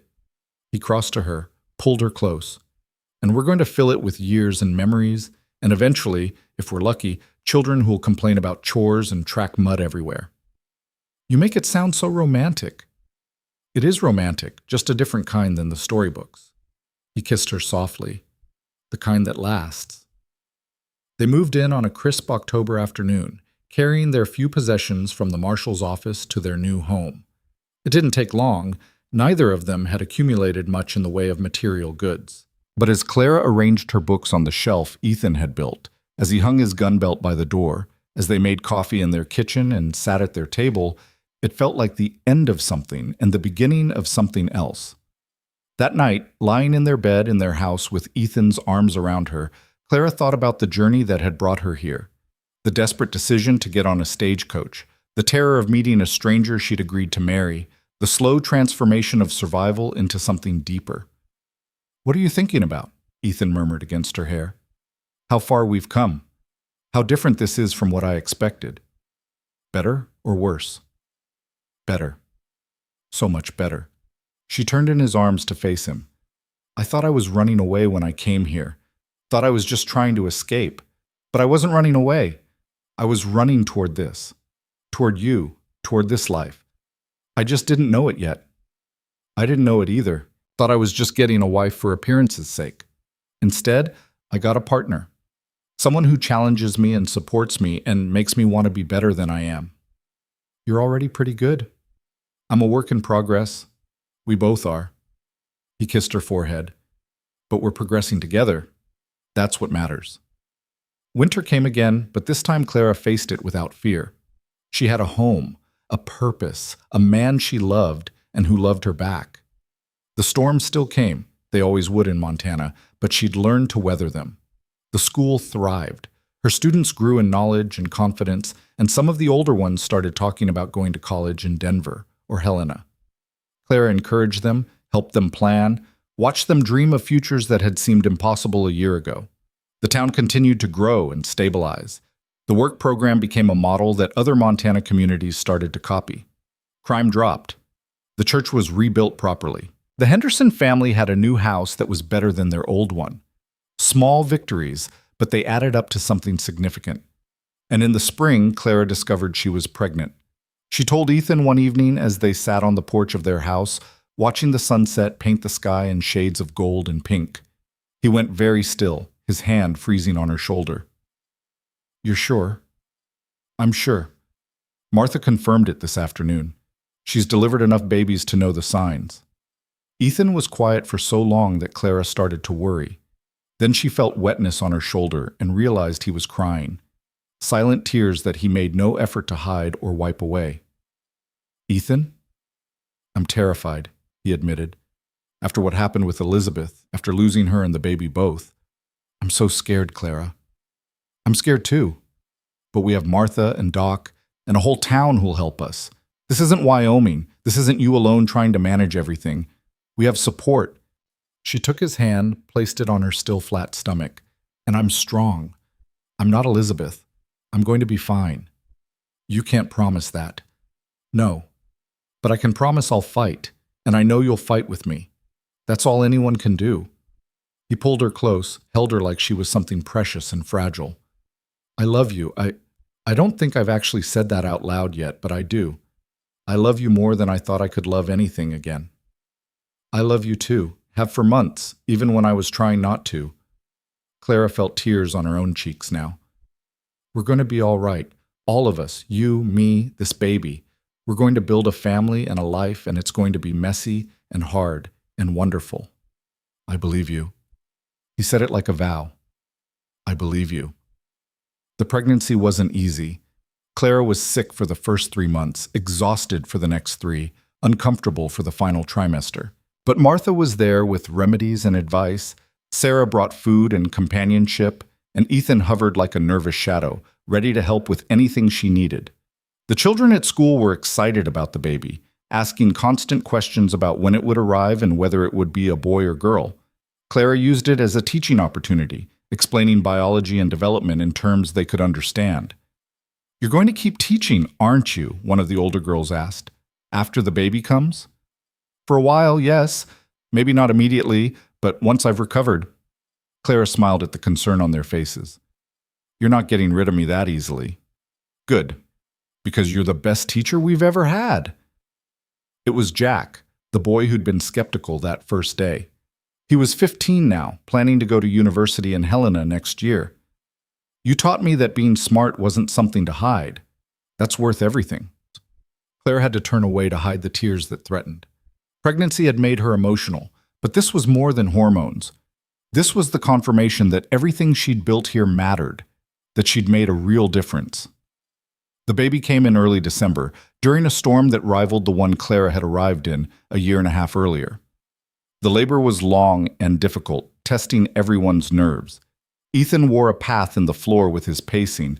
Martha barked orders like a general commanding troops.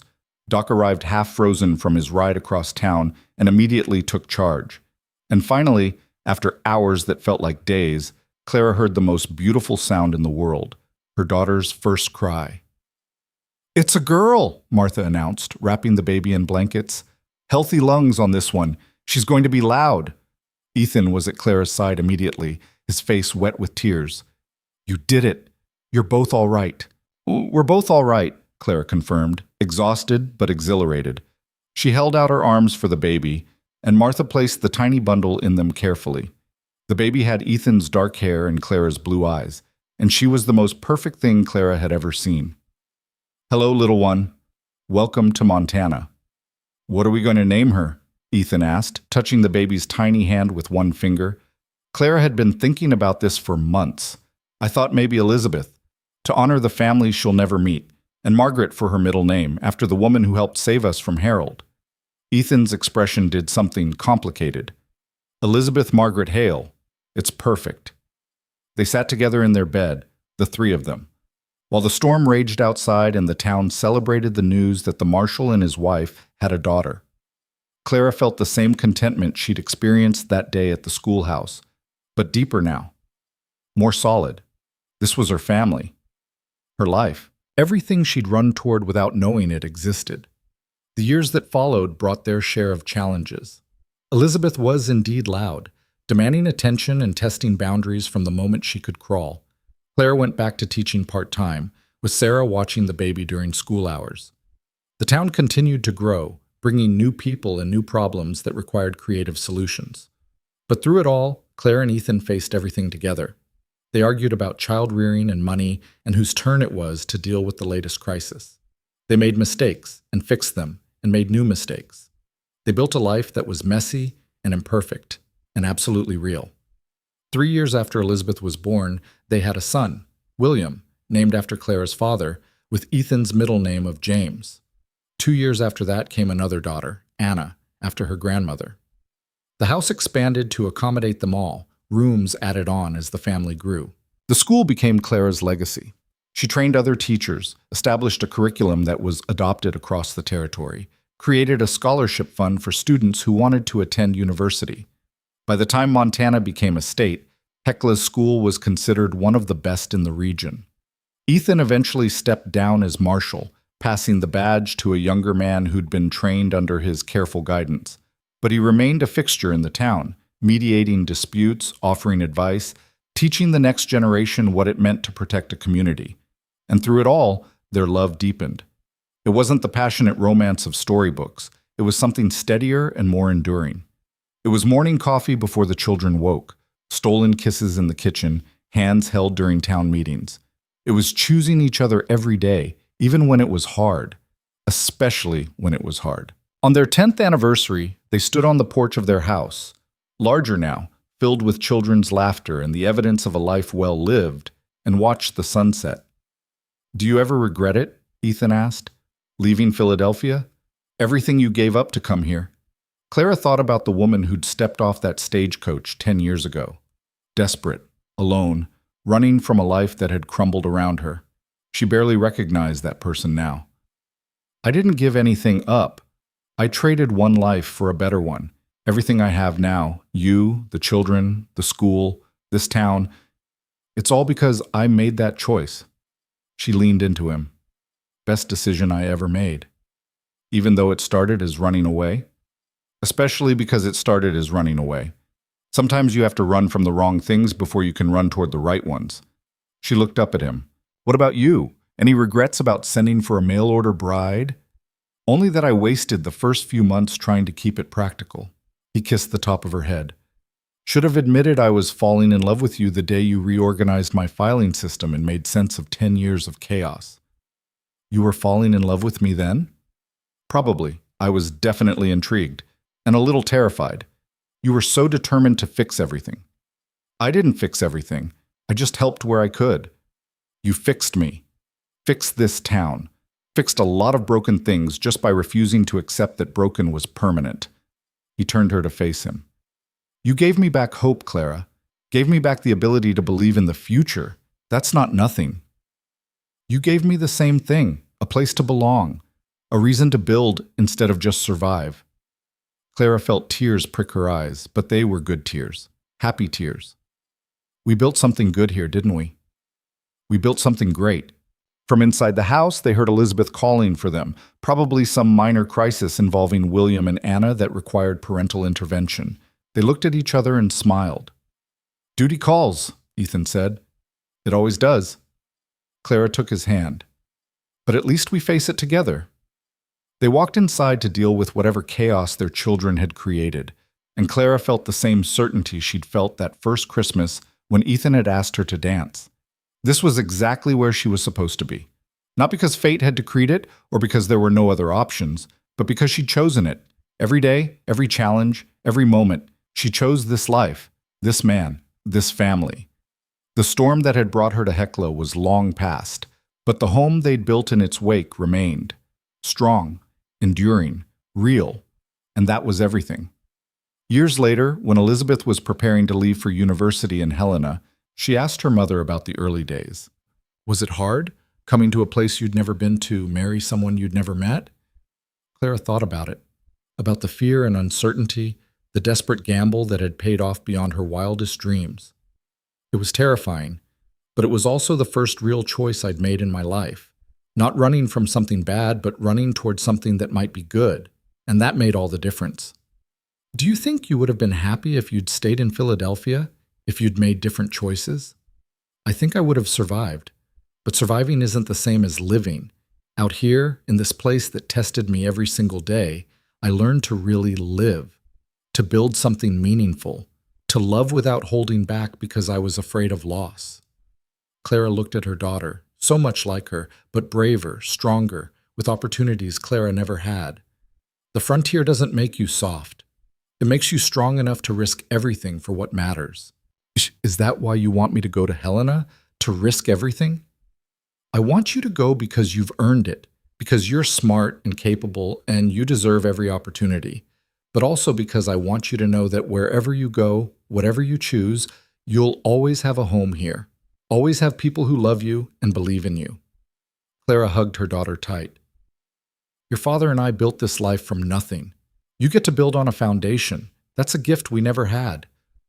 Elizabeth left for Helena in the fall, and Clara cried watching the stagecoach pull away. But they were good tears, proud tears, the kind that came from watching your child step into a future you'd worked hard to give them. Ethan put his arm around her as the coach disappeared from view. She'll be fine. She's got your stubbornness and my practical sense. Nothing can stop her. I know, but I'm still going to miss her. We have 2 more at home to keep us busy, and the school and each other. He kissed her temple. We're not done building yet, Clara, just starting a new chapter. And he was right. There were always new chapters, new challenges, new opportunities to choose courage over fear. The town kept growing, their family kept evolving, and the life they'd built kept surprising them with its depth and resilience. Some nights, Clara still thought about that storm, about stepping off the stagecoach into a world she didn't understand, facing a future she couldn't predict, about making a choice that seemed desperate at the time but turned out to be the first step toward everything she'd ever wanted. The blizzard had passed years ago, but what it had left behind, this home, this family, this love, remained. Not perfect, never perfect, but real and solid and worth every moment of fear it had taken to find it. Clara Hale had come to Montana to survive. Instead, she'd learned to live. And in the end, that made all the difference.